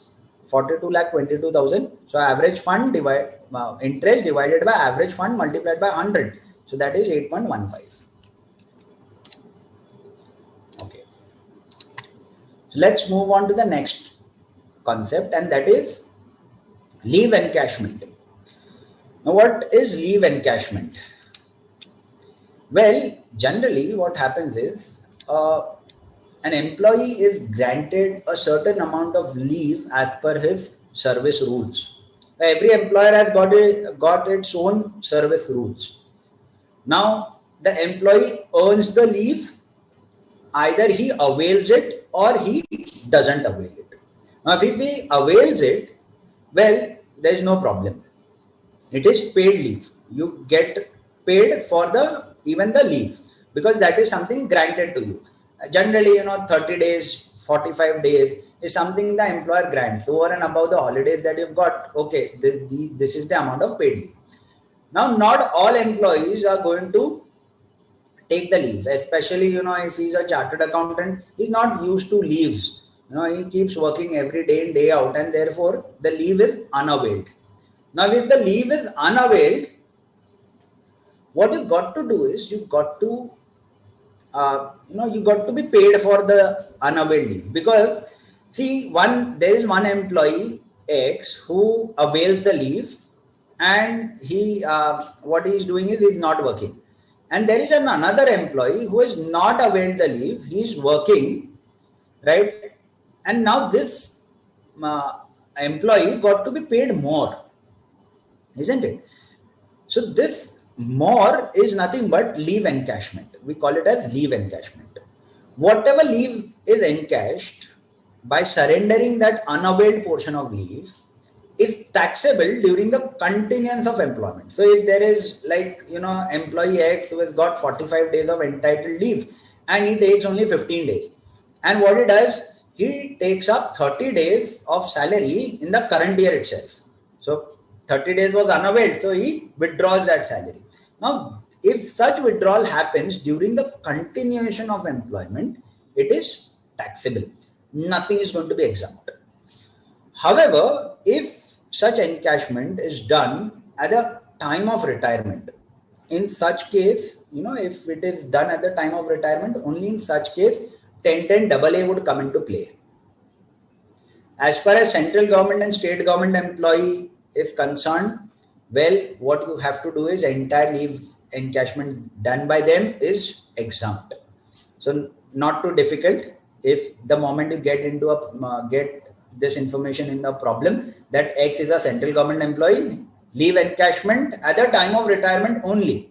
Even if he is a government employee, during the continuation of employment, if he is receiving any leave encashment, that is going to be taxable.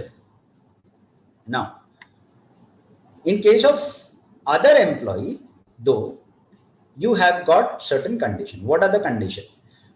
Leave encashment is exempt to the extent of least of the following. So first is cash equivalent of credit balance of earned leave at the time of retirement, computed as if the maximum entitlement is 30 days.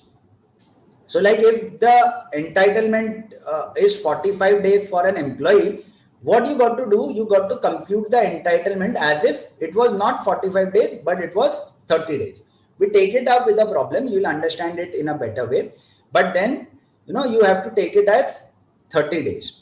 So cash equivalent of unavailed leave based on 30 days of entitlement, or 10 months of average salary, or rupees 3 lakhs maximum, or the amount actually received. So least of the four. The amount actually received is, it's common everywhere. So maximum exemption that you could claim is the amount actually received. But then understand this, it is either 10 months of salary or the cash equivalent of earned leave, which is not availed, computed as if the entitlement was 30 days, maximum 30 days, or the amount specified. Now the amount specified is 3 lakh rupees. So not more than 3 lakh rupees. Maximum exemption under section 10AA would never exceed 3 lakh rupees. As far as the definition of salary is concerned, see here we have average salary. So first and the foremost is average salary. Now this is, since this benefit is given under the Income Tax Act and not under any statutory act, it is 10 months of average.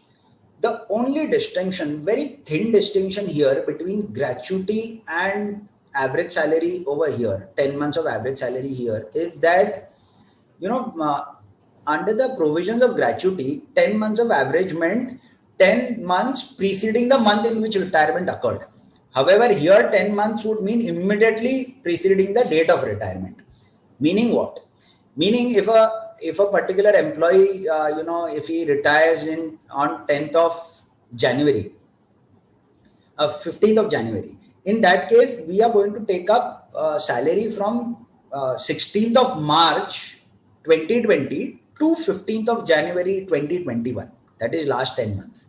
However, had it been gratuity, in that case we would have taken it from March to December. I hope you're getting it. Now salary here would mean standard salary again, because it is not governed by any other act. So standard salary we have already seen, it is basic plus DA forming part of retirement benefit plus the commission, right? And the maximum limit in respect of such leave encashment is 3 lakh rupees from all the employers taken together. So it is an aggregated limit. Let's take up an MCQ on this. So like Ms. Charu, employed with Tata Limited, retires on 30/11/2020.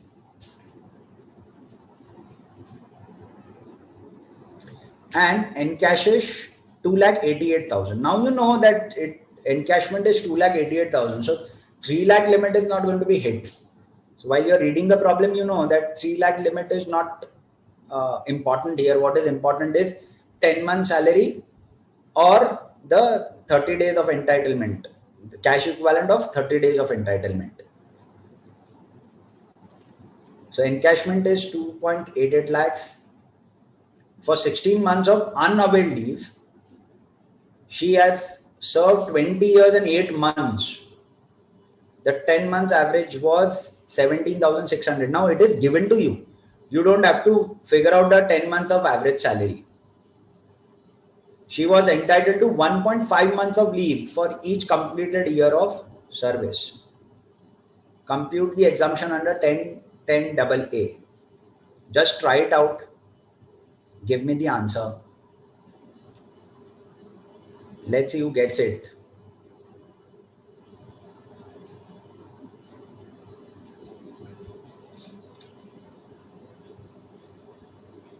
You just have to check the problem and check the provision. That's it. That's all.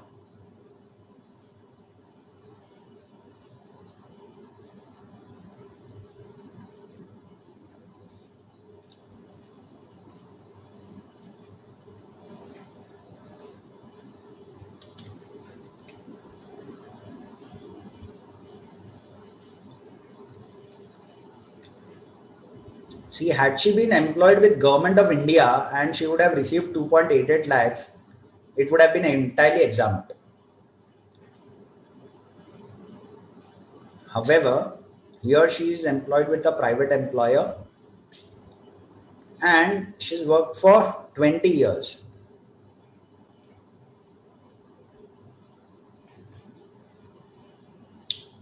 She was entitled for 45 days of leave.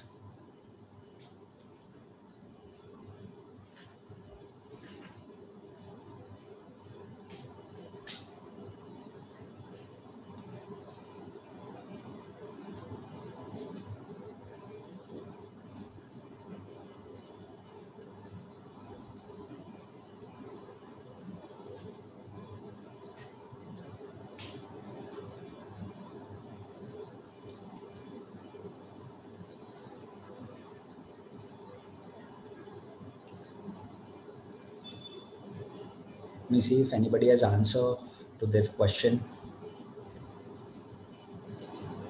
Well, Aditya,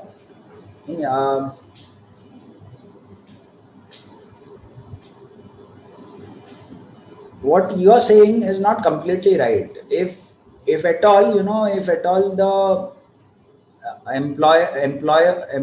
employee share would not have been included there, in such a case, even the interest thereon would not have been included. So the rate would have been almost the same.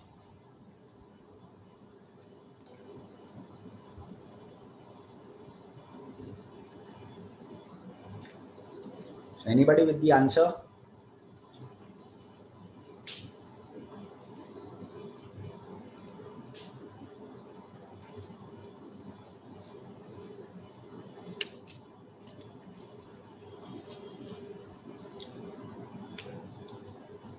In this MCQ, this particular condition is going to be crucial. Cash equivalent of credit balance of earned leave at the time of retirement based on maximum entitlement of 30 days. So this is going to be crucial here. Average salary is something we know. It's already given 17,600. So this is something we know. 10 months of average salary. 10 months of average salary would be 17,600 into 10, which is equal to 1,76,000. I'll just erase a bit so that you know.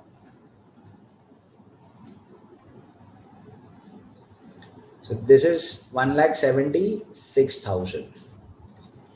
But then I got to compute this cash equivalent based on 30 days of entitlement. See, she has an unavailed leave tenure of 16 months. Now this 16 months of unavailed leave which she has encashed is based on 45 days of entitlement. Understand? Had it been 30 days of entitlement, well friends, in that case, it would not have been 16 months for sure. I'm dead sure about it. So those who are answering 1,76,000, probably they may be wrong if they are considering this as 16 months. 16 months or 10 months, and 10 months becomes less. This 16 months is not the unavailed leave for the purposes of income tax exemption. We have to reconsider the amount of unavailed leave based on 30 days of entitlement. So look at this. If you read the problem carefully, and this is a very, this particular MCQ looks very small, but it is very deceptive. See what happens. She has got a leave entitlement of 1.5 months and she has worked for 20 years. So 20 years into 1.5 months, which is equal to, 30 months. So 30 months of total entitlement. Right? Do you agree with this, everybody? Are you able to understand this? How 30 months? 20 years of service multiplied by 1.5 months of entitlement, that is 30 months of complete entitlement over the period of service, out of which she has got 16 months of unavailed leave. It means what? She has availed 14 months of leave she has availed. But then what we got to compute? We got to compute the total amount of leave entitlement as if the maximum entitlement was 30 days and not 45 days. So her total month she's worked is 20 months multiplied by 1 month of entitlement for each year. Now, see, factually she has got 1.5 months, but we calculate as if it was 1 month. So 20 months of total entitlement, out of which she has already availed 14 months. It means she has got leave to her credit of only 6 months. Now this is crucial here.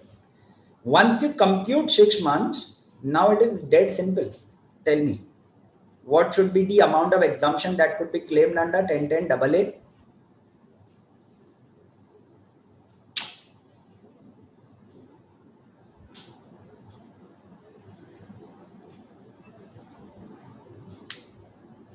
So no, Aditya, Vijay, Anil, Vinaya, I guess you should find your mistake now. None of you answered it rightly.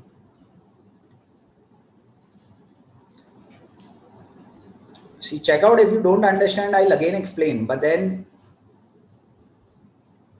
it is a very simple question and that probably you will miss.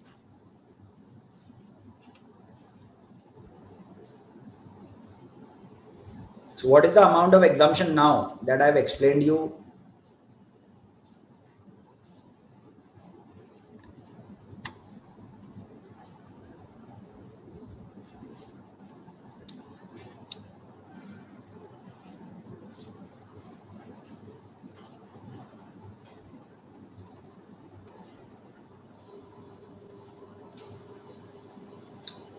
Okay.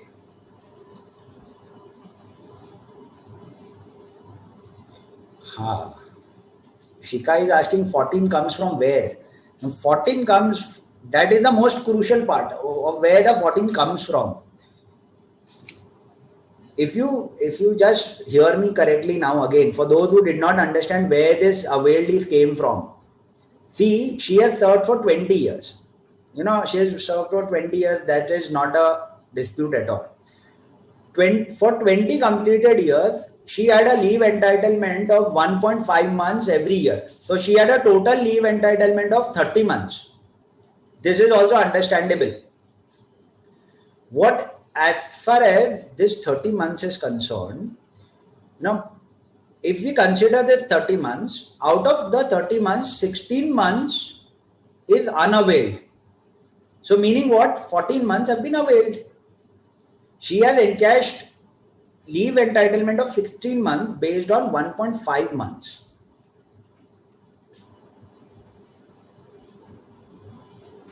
I think, Vijay, you should get the where from 14 months have come. 30 months of total entitlement less 16 months of unavailed entitlements. So 14 months is availed entitlement. So what is availed? 14 months. What should have been given as far as the Income Tax Act is concerned? 20 months. Out of 20 months, 14 months is availed. So 6 months remain to be unavailed. So 6 months of average salary, 6 months into 17,600 or 10 months into 17,600 or 2,88,000 or 3 lakh rupees, whichever is less. So yes, bang on, your answer is right. 1,05,000, yes, Mohan. 1,05,600. Let's move ahead now, therefore.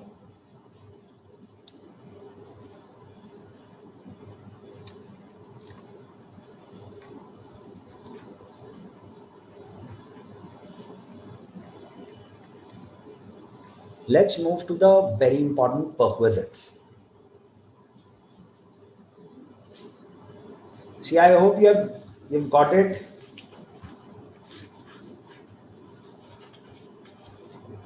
By this time, what we have already completed is retirement benefit. We have completed allowances. We have seen what salary meant. We have seen what was the charging provision. Now, this item of salary is a little different. The reason being, we do not have a definitive value for perquisite. It's very difficult to find out the value of in-kind things, in-kind benefit, what is not expressed in terms of money. So there is always a discretion. Some might feel that, a particular commodity is more worthy than what the other feels. To reduce that subjectivity, we have got meticulous valuation rules as far as perquisite is concerned. But before I move on to the valuation rules, you just try and tell me, what do you understand by the term perquisite? What is perquisite? What according to you is perquisite? So like profit in lieu of salary was a little more simple to understand, because you knew that yes, this is in addition to salary that you are getting. But what according to you is perquisite?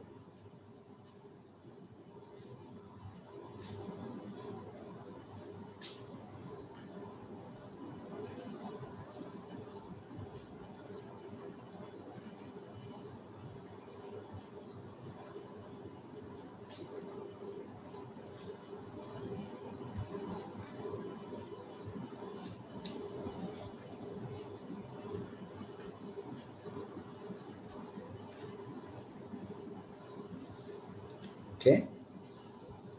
There is always a lag, I always feel like this is more of my man ka baat, because by the time you answer and your responses reach me, the game is already over. So fine. So okay. Yes, I do have some answers. So it is like extra perks, right? Mansi is saying it is extra perks. So exactly, that is what I wanted to ask you. What do you mean by perks? So yes, Kamal says in-kind benefit. Salary in kind is what Manish is saying. And yes, you get the essence of it. So perquisites, they are in nature of benefits or amenities provided by virtue of employment by the employer to the employee. So it is in-kind benefit or amenities, or any other benefit. It could be monetary also, which is given by the employer to the employee by virtue of his employment and not for any other reason. So whatever an employee gets because of his employment in kind, or a facility which is provided by the employer to the employee because of his employment, that got to be added to the total income of the employee. Fairly logical. Look at this. What could happen? One of the employee who doesn't draw salary. He says, "Don't pay me any salary.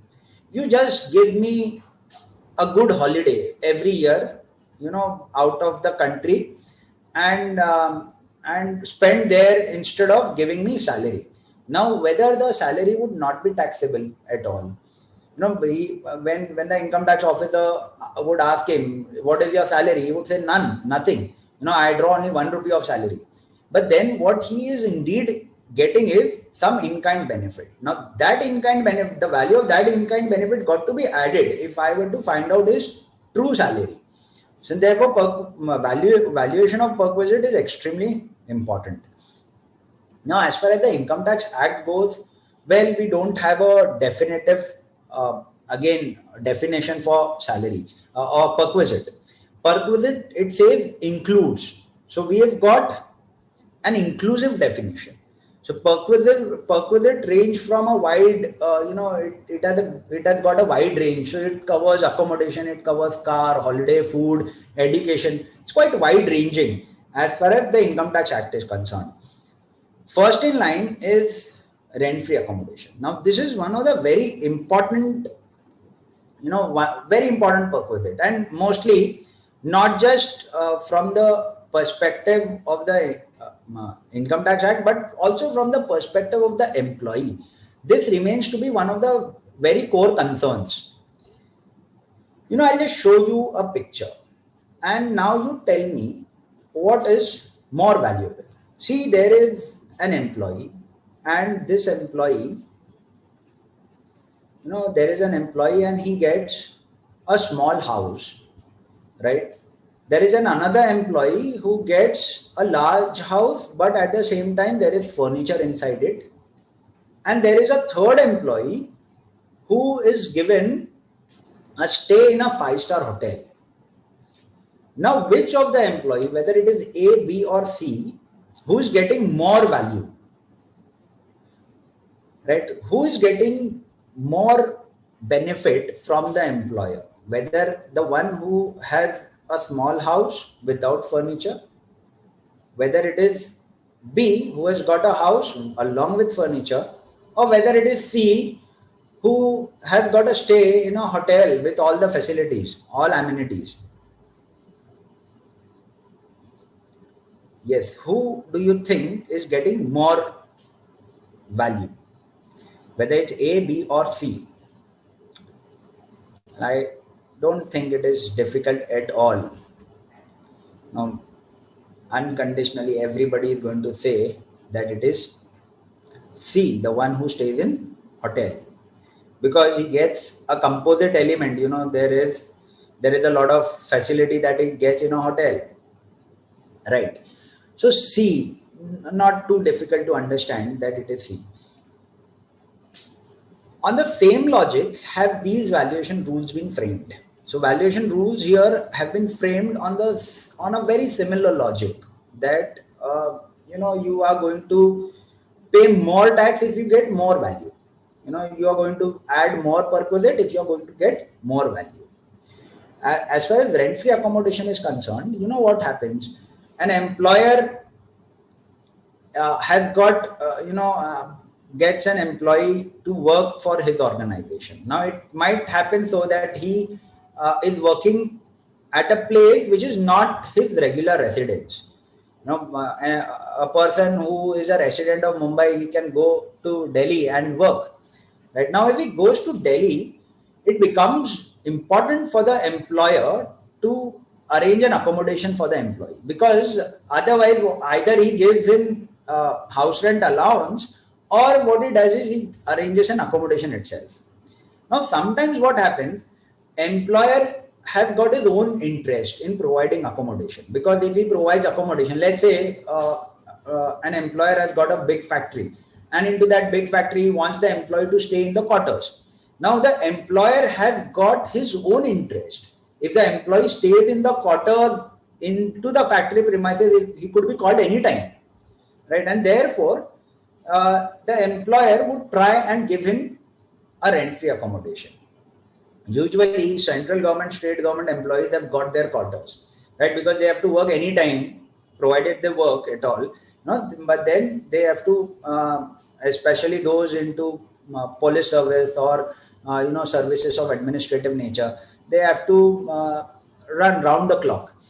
And in such cases, accommodation is provided by central government or state government to their employees. Very common. You would all find civil lines in your city, right? So very common. As a matter of fact, central government invariably gives accommodation to its employee based on the ranking. Now, when an employee gets that accommodation, the value of such accommodation got to be added to salary. In case of a central government or state government employee, well, it is the license fee. Simple. They've kept it very simple for government employees. It is the license fee which is determined by the central or state government. That is going to be the value. So not too difficult. The license fee would be given to you. Whatever is recovered from the employee got to be reduced. So let's say if the license fee is 1 lakh rupees for a particular house, and the employer recovers 50,000 rupees from the employee. So what is the amount of benefit that the employee has got? He has got only 50,000 rupees of benefit. So only 50,000 rupees is going to be taxed and not the entire 1 lakh. Fairly logical. So rent and charges recoverable from the employee always got to be deducted. Now coming to the furnished and the unfurnished accommodation. See, what is the only difference between furnished accommodation and unfurnished accommodation? It is the furniture, right? So what we got to do is we got to add the value of furniture. So first and the foremost thing we do is we find out the unfurnished accommodation, rent-free accommodation. URFA, that is something we are going to compute. The value of URFA is something we got to compute. Add to that nothing but the value of furniture and fittings, and that is going to be my furnished rent-free accommodation, right? So furnished rent-free accommodation is quite simple there. You first got to find out unfurnished rent-free, the value of unfurnished rent-free accommodation. That's all. Now either it could be, entirely rent-free, no rent at all, or it could be concessional in nature. Here, when the employer recovered 50,000 rupees from the employee, it was concessional in nature, not rent-free, right? Now, how do I compute the value of accommodation? The problem is if I keep a benchmark, like value would be the value in the nearby locality. It becomes very difficult. Let's say an employee of Tata Sons, he gets a flat at Nariman Point. They've got an office at Nariman Point. Now, now Nariman Point is a plush area of Mumbai, right? And the value of a flat there would be very exorbitant. Now, the salary of that employee could be 10 lakh rupees. The rent in the nearby locality would be 15 lakh rupees on a per annum basis. And therefore, you cannot just add the value of accommodation based on the nearby locality. And hence, very logically, the valuation rules, and both section 17.2 and the valuation rule 3, they provide for a very logical basis for the purposes of computing rent-free accommodation, the value of rent-free accommodation. I'll just share with you the chart relating to that. And when you look at the chart, just give me a second. Okay. Now, when you look at the chart, you understand that it is not based on what the employer is paying or what is the rent in the nearby locality, but it is linked to the amount of salary. It is linked to the amount of salary. See, it could be unfurnished accommodation, furnished accommodation, and hotel accommodation. We have just considered those three scenarios. You already told me that it is the hotel accommodation which would be more valuable, and it is true, correct. So what it says, list of actual charges payable by the employer for such hotel accommodation, or 24% of salary, whichever is less. So list of actual charges payable or 24% of salary, whichever is less. Understand here. See friends, an employer can give an employee accommodation in a 5-star hotel. Most of the doctors, government doctors who are working into the COVID tenure, they got hotel accommodation close to the hospitals, and even if it was 5-star hotel, the accommodation was granted. Now there the actual charges payable could be in lakhs, but then it has to be restricted to 24% of salary, right? So not maximum 24% of salary is something the valuation would be made up of. Less the rent recoverable. So now you know that it is the actual charges payable or 24% of salary, whichever is less, which is going to be the value of hotel accommodation. Now, as far as unfurnished accommodation is concerned, it would be always less than 24%. I know that because the value of unfurnished accommodation and hotel accommodation cannot be compared. And if at all hotel accommodation is given and the value is restricted to 24%, unfurnished accommodation would be restricted to something below 24%. So logically also look at this here. Unfurnished accommodation, when it is leased, taken on lease by the employer, it is the least of actual rent paid by the employer or 15% of salary, whichever is less. In all the cases, whatever is actually recovered from the employee is going to be deducted, right? So actual rent payable or 15% of salary, whichever is less. Do you get this, friends? Very simple. When it is furnished accommodation and leased, see here we have considered all the three leased scenario. When it is furnished accommodation, you got to take it as actual rent payable or 15% of salary, whichever is less, plus the value of furniture and fitting. Now, what is the value of furniture and fitting? Now, furniture and fitting can also be owned or leased. If it is leased, it is the actual amount paid as rent for such furniture and fitting, which is going to be added to the value of perquisite, right? So very simple, all the three leased scenario, hotel accommodation, maximum 24% or actual amount paid, unfurnished accommodation, actual rent paid or 15% of salary, whichever is less, cities, whichever is less, and furnished accommodation is unfurnished accommodation plus the value of furniture. But then what happens if the accommodation is owned by the employer himself? If it is owned, in that case, you would not know the actual rent paid by the employer, isn't it? So this particular the first factor would never be known. If it is owned, you would never have actual rent payable, right? And therefore, they say it is value at specified rate. Now, how do you compute value at a specified rate? Well, you got to find out. See, valuation would depend on which city that accommodation is located. Now, you would want to know if you are staying in Mumbai, the rent would be a bit higher. The value of the accommodation would be a bit higher than if you are staying in Bhopal, right? So smaller the town, smaller is the amount of value. So how the value is computed? They say you got to take the population of the city. Now population meaning you got to find out the census of that city. Now last census was in the year 2011. But what the valuation rules missed it out probably, and what we are taking here is the census of 2001 only. So population as per the census of 2001 got to be taken. Now, where the accommodation is located, if the accommodation is located at a place which has got a population of greater than 25 lakhs, in that case, it says 15% of salary. If it is located in a city with a population of greater than 10 lakhs but less than 25 lakhs, in that case, it is 10% of salary. And if it is any other place, so essentially lesser than or equal to 10 lakh of population, it would be 7.5% of salary.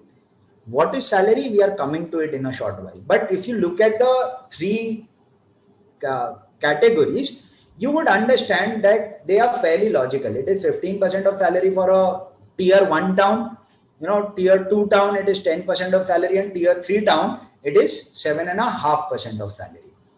When it comes down to furniture and fittings, again, we have got two criteria. One, it is leased furniture and fitting. If the employer has taken it on rent and given it to the employee, well, we know the actual hire charges.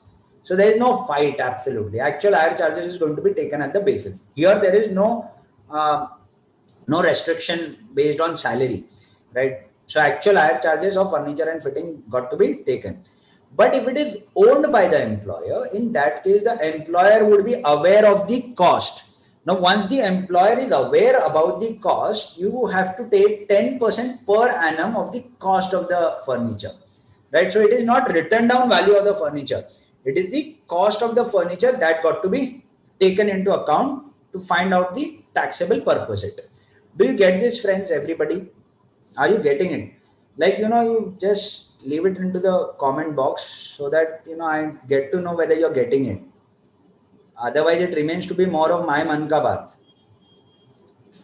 Now, but then look at this, there is one exception, and that one exception is in case of hotel accommodation, sometimes there are transfers that take place. So if hotel accommodation is given to an employee on transfer, up to 15 days in aggregate throughout the year. Throughout the year, if we have given 15 days of hotel accommodation, and that too on transfer alone, in such case only the value, the perquisite should not be valued.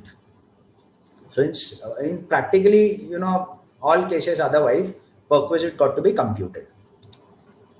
Are you getting it, friends, everybody? Now coming to the definition of the term salary.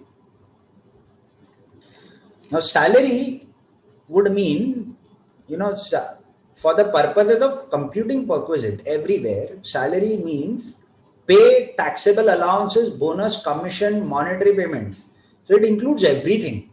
It includes all basic pay, all the taxable allowance, all the bonus, commission, etc., etc. You got to compute, add up everything, but not dearness allowance unless and until it enters into the computation of retirement benefit. So DA not forming part of salary for retirement benefit, that got to be excluded. Similarly, employer's contribution to provident fund, that got to be excluded. Allowances which are exempted. So which are exempted would always not mean salary. So allowances, which allowances are exempted? We have already seen that section 1014. So the I item dealt with allowances. So we had that helper allowance and the conveyance allowance, which was actually incurred for official purposes. So those were exempt. Similarly, there were some partial exemptions also. So we did see rule 2BB, in which we saw the partial exemption. Children education allowance, hostel allowance. So those exempt allowance would not form part of salary. And the value of perquisite itself. Because see, we are finding out perquisite. So logically, we cannot include perquisite and also find out perquisite. It would become interdependent, and therefore there are a few exclusion, but rest of it, everything would be added. Now friends, understand the same valuation rule which are prescribed in section 17(2) are also prescribed in rule 3. Rule 3.1 deals with accommodation, and it gives you the same same rule for computing the value of furnished and unfurnished accommodation that we have already seen. So I'm not repeating it, but what it also provides is us with our certain exemption. We have certain exemption where rent-free accommodation need not be computed. Now these exemptions or exceptions are in respect of employees who are working in remote area.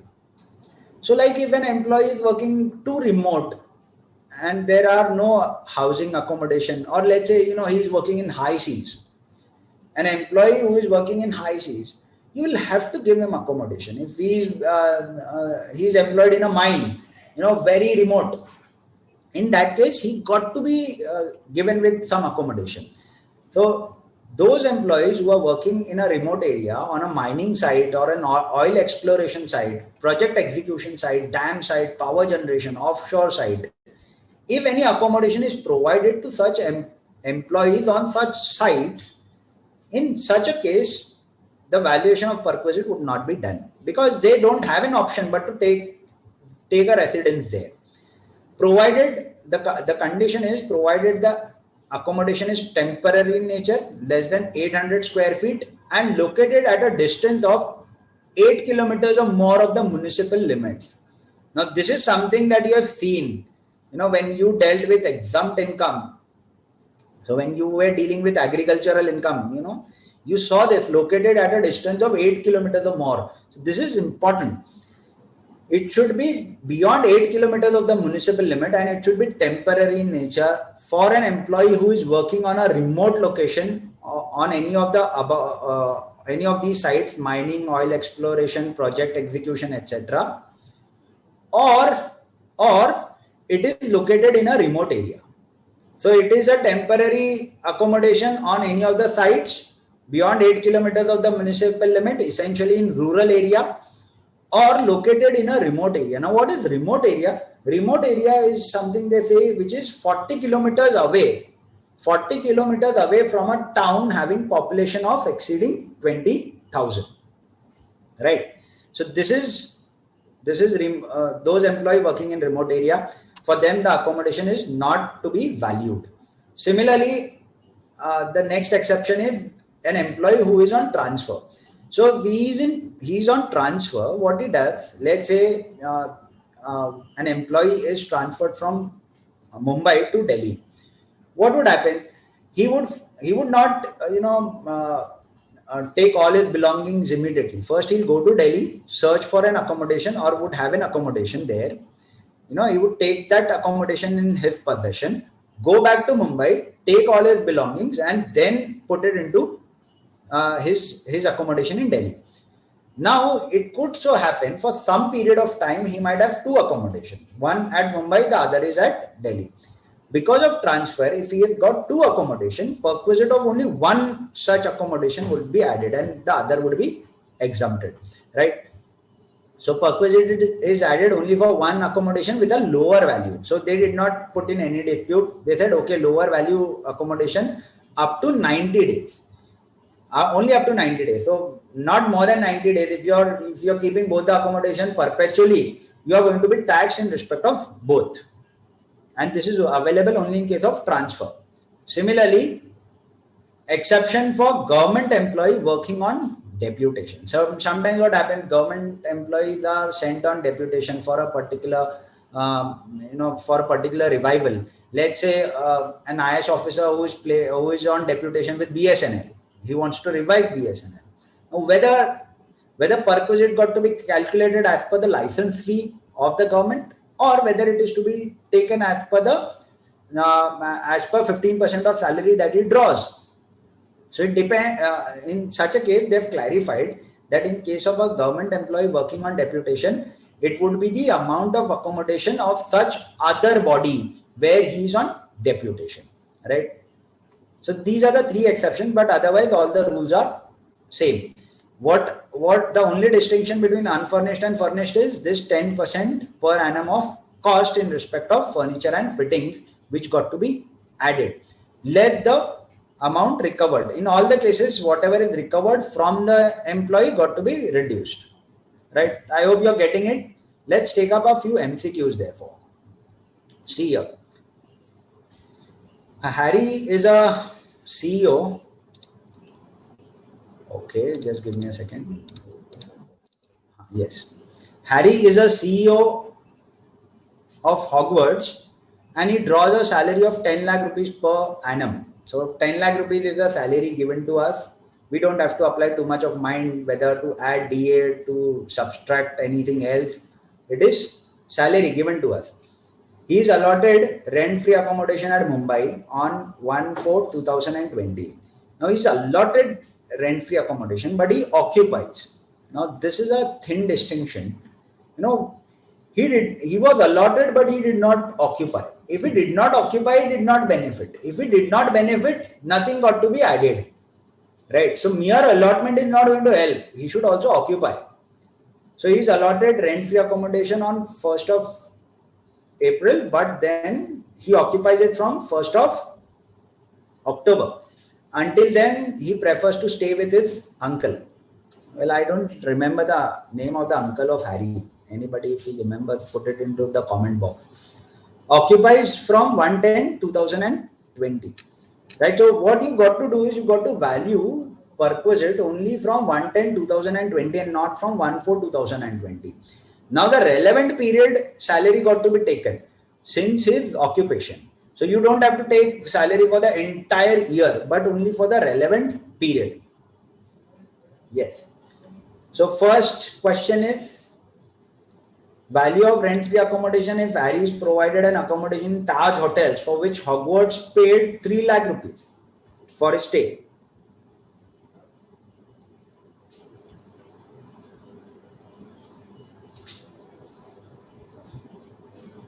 Yes. What do you think? 3 lakh rupees have been paid. What is the value of perquisite?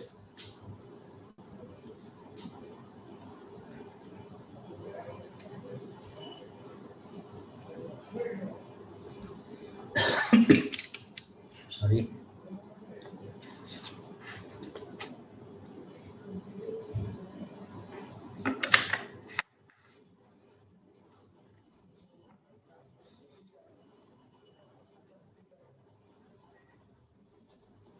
This is simplest of all to compute. He's staying in a hotel. Hogwarts have paid 3 lakh rupees. Actual amount paid is 3 lakh. We restricted to 24% of salary.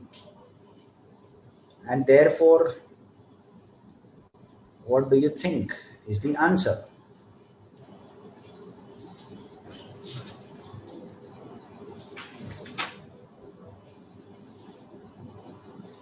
Okay, we've got a few of them.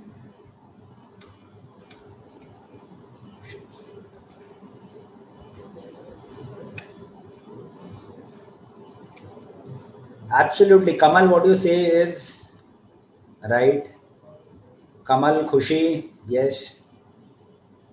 Aryant, yes, fantastic. So some of you have got it right. Priyanka, no, it is not 3 lakh rupees. See, Hogwarts could pay 10 lakh rupees, but Harry's salary is 10 lakh rupees. You've got to link it to salary, right? So actual rent paid 3 lakh rupees or 24% of salary for the relevant period. Now, what was 24% of salary for the relevant period? It was 5 lakh rupees.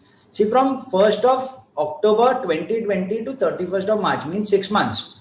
So for the entire year, he has got 10 lakh rupees, out of which for 6 months, he's got salary of 5 lakh rupees. 5 lakh rupees into 24% would be 1 lakh 20,000.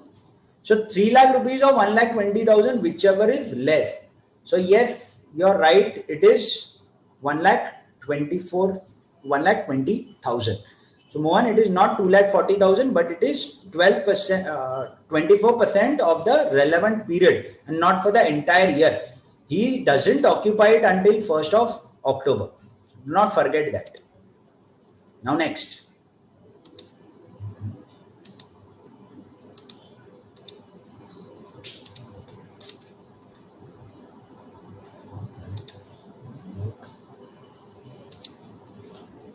Okay, yes. So next question in the line. Same facts. The question has changed.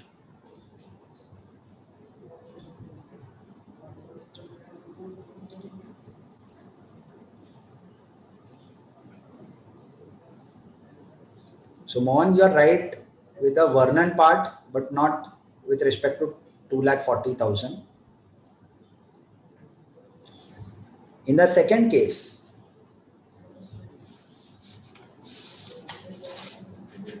value of rent-free accommodation if Hogwarts paid a rent of rupees 50,000 per month.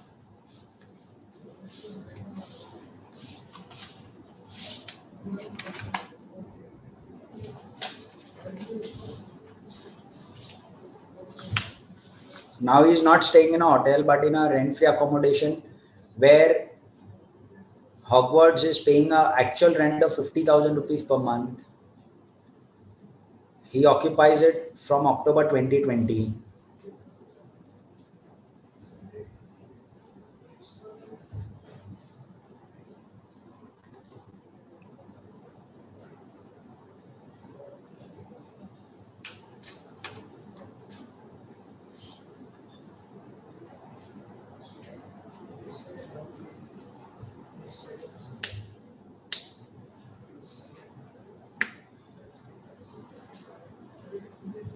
So just type in question 2 and give your answer, because I would not know whether you're answering for question 1 or question 2. There's a lag in between.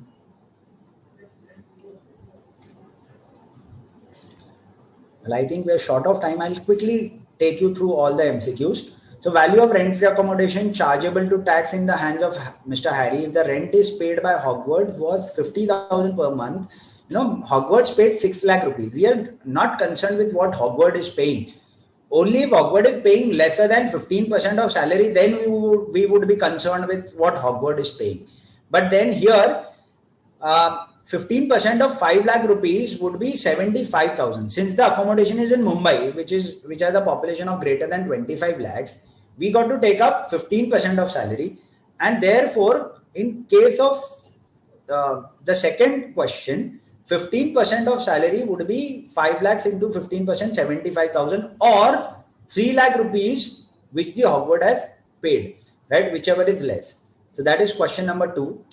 Let's move on to question number 3. In case of question number 3, look at this here.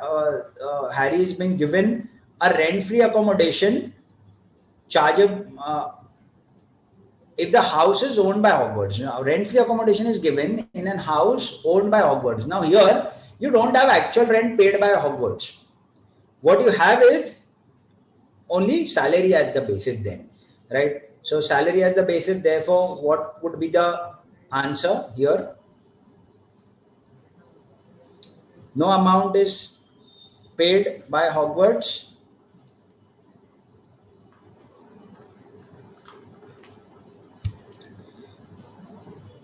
So again with question number 3,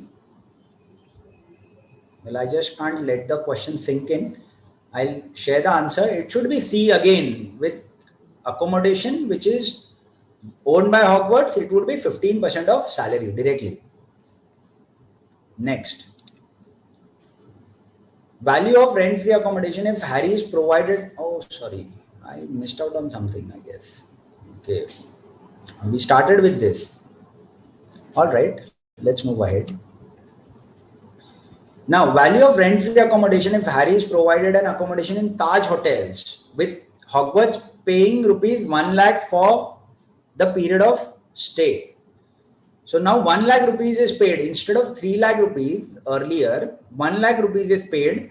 What happens is in such a case where the amount of rent paid is less than 24% of salary, in that case, we are going to take the actual rent paid as the basis. And therefore, in this case, see, in the earlier example, it was 3 lakh rupees which was paid by Hogwarts. However, here, Hogwarts is paying lesser than 24% of salary. And therefore, it is the actual amount paid to Taj Hotels, which would be 1 lakh. That would become the amount of rent-free value of rent-free accommodation. Let us move to the next one. Okay.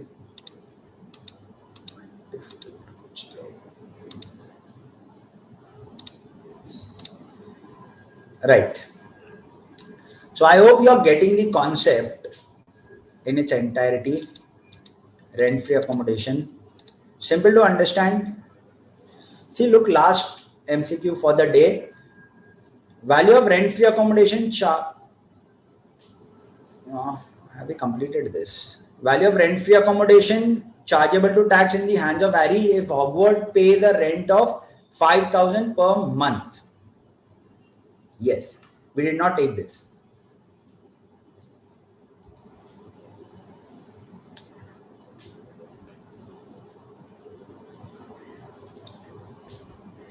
Give me an answer to this question.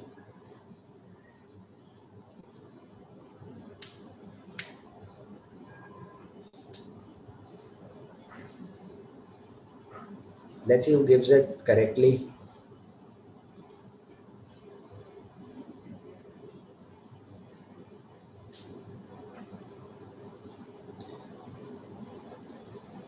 Ayaz bhai, do we have time of 5 minutes?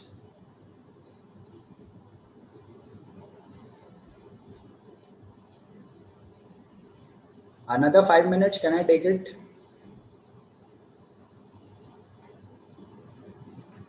Okay, Shrisha, you're bang on for the last question. The answer is indeed 30,000 and not 60,000.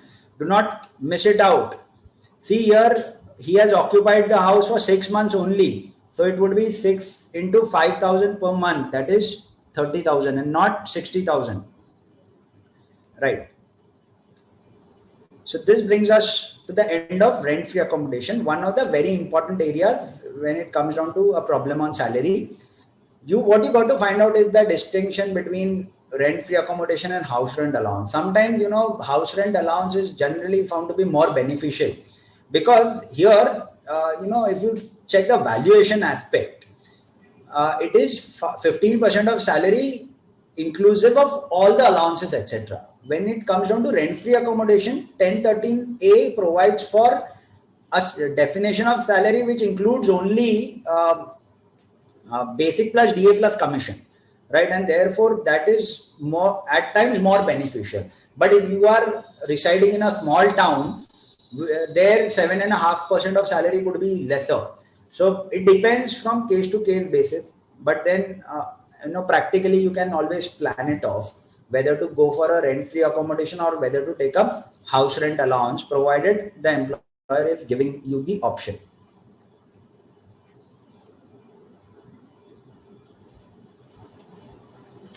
Well, I thought of taking up a small little game, but then okay, we'll do it tomorrow. We would have probably time tomorrow. We have to take up perquisite and also we have to take section 89(1). Since we took up the new inserted section 17 to VIIA today, I did not take up 89(1) because both would have been a bit complex for understanding. And therefore, we take up section 89(1) tomorrow. To start with, we'll take up section 89(1) and then we continue with remaining perquisites. Right? That would bring us to the end of this chapter. I hope you enjoyed it today. I hope you got all the concepts. Yesterday, we had a bit of a goof up with the gratuity problem, and therefore, I started with the gratuity problem today. All right, friends. Thank you so much. See you in the next lecture. The next lecture would be on the 29th. Thank you.